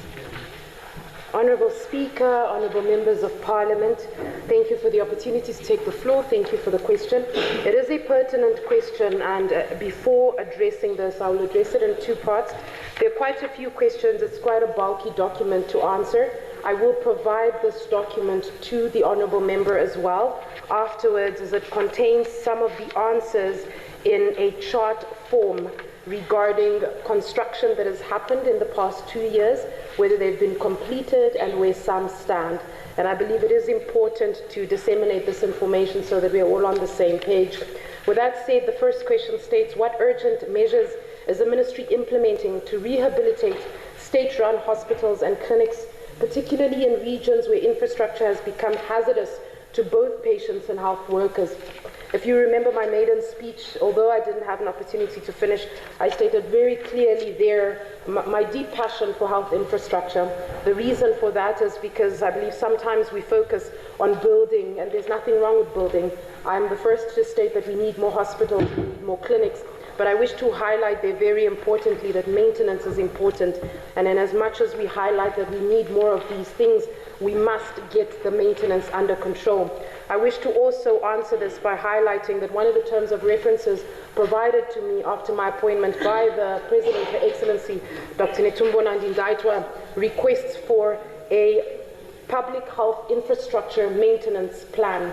That is one of my terms of reference, once again illustrating the importance thereof and how high we prioritize this. The Ministry of Health and Social Services remains committed and continues to improve access to health services, although much still must be done.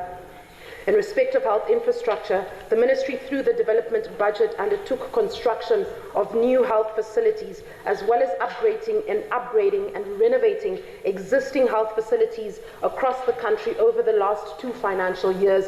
This is merely to provide a bit of an update and not necessarily to defend.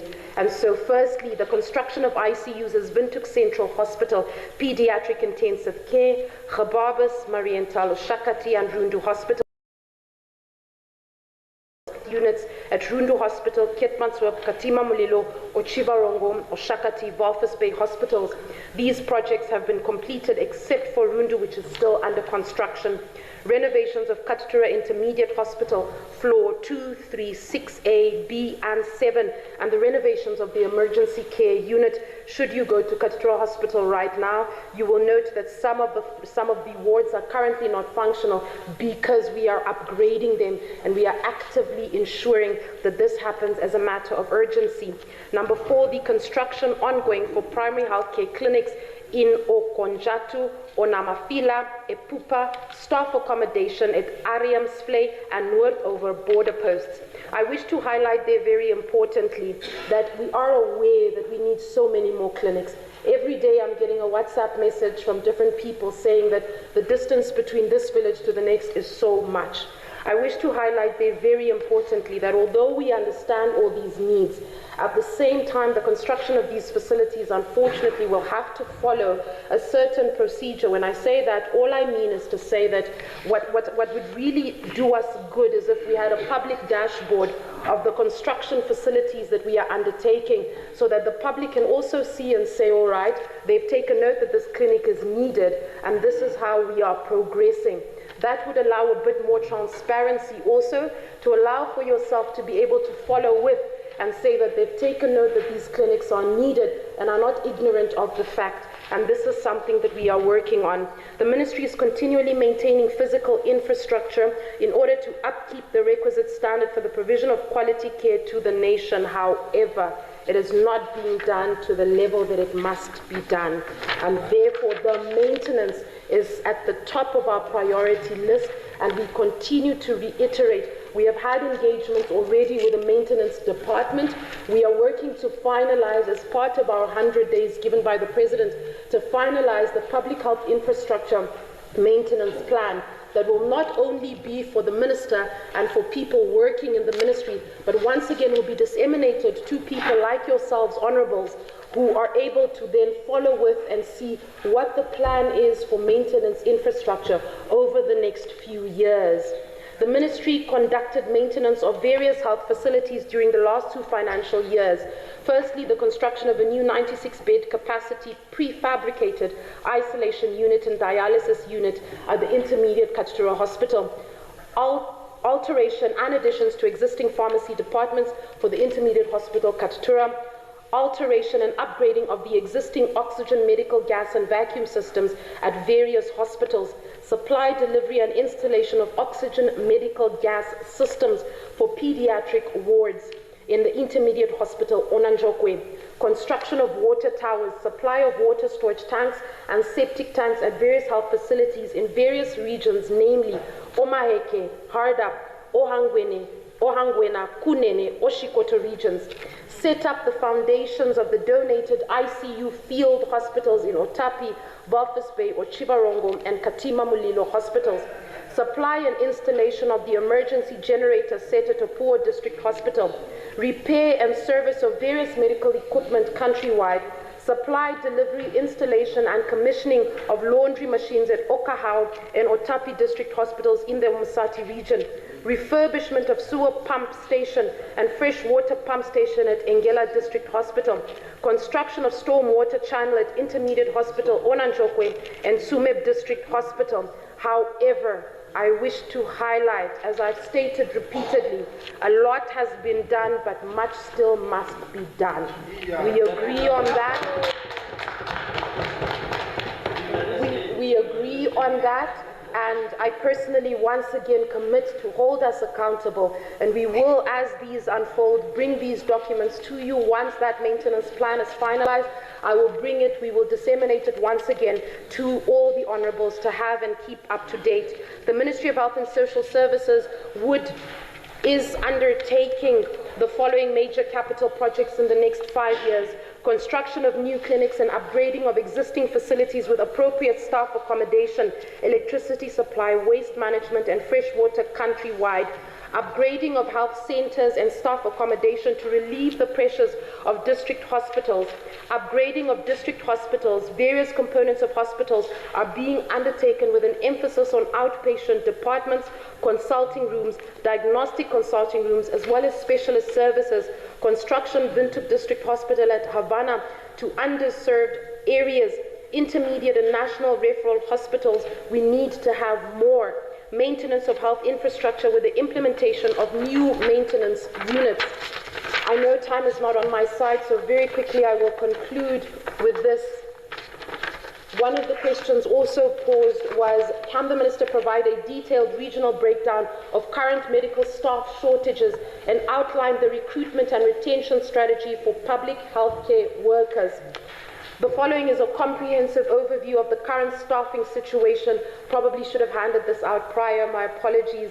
The data highlights critical gaps in filled positions, vacancy rates, and areas requiring immediate attention to ensure effective healthcare service delivery. It is important to note the high vacancy rates that I will read below are largely attributable to the recently approved additional 11,742 posts in January 2025. Many of these positions are newly created or expanded, and the recruitment process is underway. Because of time, I will not go into the details of this unless Honourable Speaker would particularly like me to. Perhaps I'll do so briefly. Specialists, grade 3 to 4, vacancy rate is 74%. Windhoek, this is for critical shortages, mind you. Windhoek Central Hospital has the highest filling rate, 9 out of 11 posts filled. All other regions, Zambezi, Karas, Ohangwena, Ochozonchupa, Erongo, and referral hospitals in Rundu, Onanjokwe, Katutura report 0% filling for most of these posts. Specialists, grade 4, 72% vacancy rate, only 101 out of 358 posts filled. Critical shortages are in the following regions: Kunene, Oshikoto, Hardap, Omusati, and primary health care have no specialists in place. Windhoek Central Hospital has the highest number of filled posts, once again, 48 out of 78. Chief Medical Officers, grade 3, 45% vacancy rate, 17 out of 31 approved posts filled. Critical shortages, Windhoek Central Hospital has only 2 out of 9 posts filled. Special programs and primary health care report 100% vacancies. Senior medical officers, grade 4, 52%. Only 96 out of 200 approved posts have been filled. Critical shortages, Intermediate Hospital, Onanjokwe, Oshana, Omaheke, Kavango East, and training reported 100% vacancies. Medical officers, grade 5, 53% vacancy rate. Critical shortages, Zambezi 8 out of 65, Kavango West 6 out of 46, and Karas 10 out of 107. Regions have vacancy rates exceeding 80%. Chief Dentist grade 4, 63% vacancy rate. Only 6 out of 16 approved posts have been filled. Critical shortages are at Intermediate Hospital Onanjokwe, Karas, Kavango West, Ohangwena, Omaheke, Kunene, Oshikoto, Hardap, Omusati, and primary health care report 0 filling rates, all posts vacant. Dentist grade 5, 52% vacancy rate, only 120 of 251 approved posts filled. Kavango East, Ohangwena, Ochozonjupa. Kavango West is the only region with 100% filling, with 13 out of 13 posts filled. Critical observation there. Once again, I wish to highlight the vacancy rate, as I mentioned before I started. The high vacancy rates are primarily due to the January 2025 approval of additional posts. Once again, the question on the plan strategy rears its head again. Regarding the conversation had about the budget, regarding the conversation that we have had time and time again, regarding the number of vacancies that we are able to fill. We have said it before and we say it again. Despite the limitations of the budget, we are not permitted to be limited because of that. And the job is that we go back to the drawing board, which is what we have been actively doing. We cannot say that simply because of the budget we are not sitting back down and trying to find other strategies. And so I wish to once again reiterate to the honourable member, yes, we understand the staffing shortages. We take note of them. And more than that, we are sitting, in fact, there is a team that we have put together, and we have given them a deadline for the end of June to provide us with a way forward with regards to a decongestion strategy, which we're hoping to start piloting in July. We are sitting, and the goal is to see how we can ensure that we meet the needs with what we have, but be creative about possible solutions, because at the end of the day, we need the healthcare workers, and we cannot substitute them for anything. A question stated, has the ministry conducted recent service delivery audits or patient satisfaction surveys in public hospitals, and what findings or reforms have emerged from these assessments? I wish to answer this question, pardon me. I wish to answer this question by stating the Ministry of Health and Social Services takes patient satisfaction, or is taking patient satisfaction, and I say that very importantly, is taking patient satisfaction seriously. We understand that previously this might not have always been the case. However, I draw your attention to the Customer Service Charter that we launched early March 2025. Remarks were made about that charter stating that the waiting times that were listed there by the previous Minister of Health were a bit of a dream and a far dream. However, once again, during my maiden speech, I reiterated a very important fact. We understand the shortcomings, but that is not an excuse not to strive for more and to strive for better.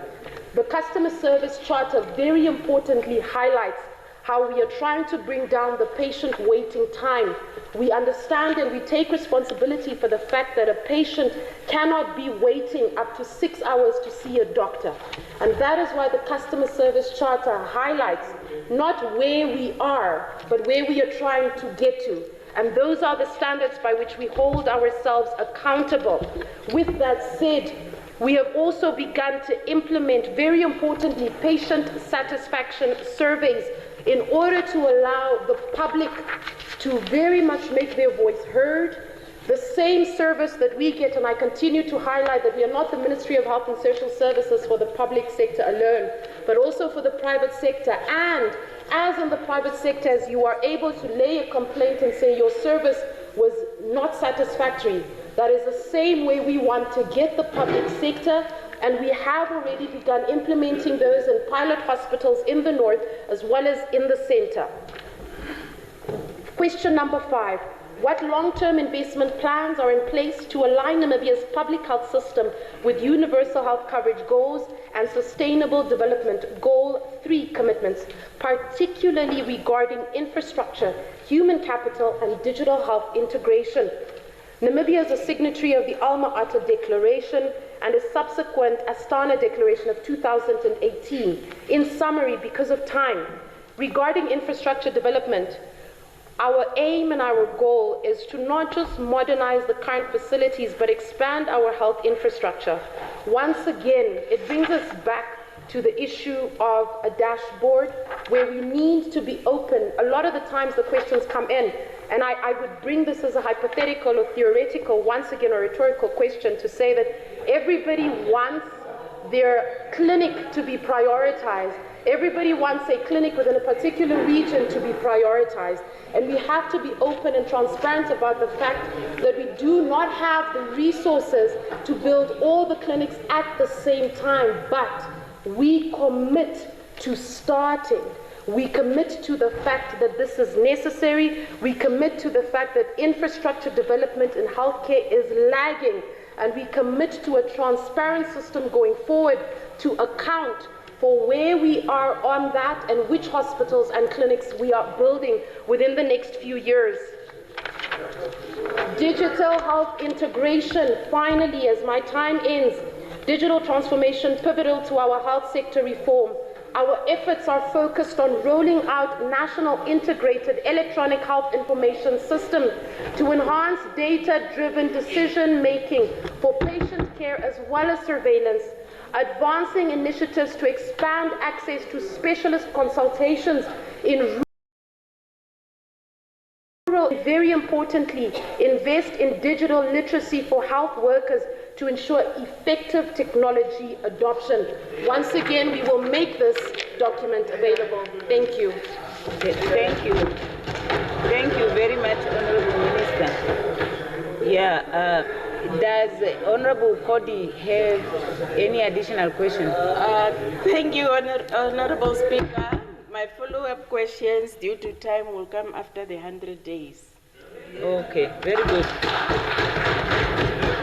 Yeah, given the time constraint, can we agree to end here today? Because we will not be able to go through the next question.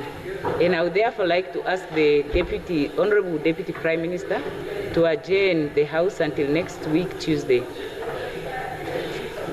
Honorable Speaker, honorable members, the House stands adjourned until Tuesday the 17th. Thank you. So the House stands adjourned until Tuesday.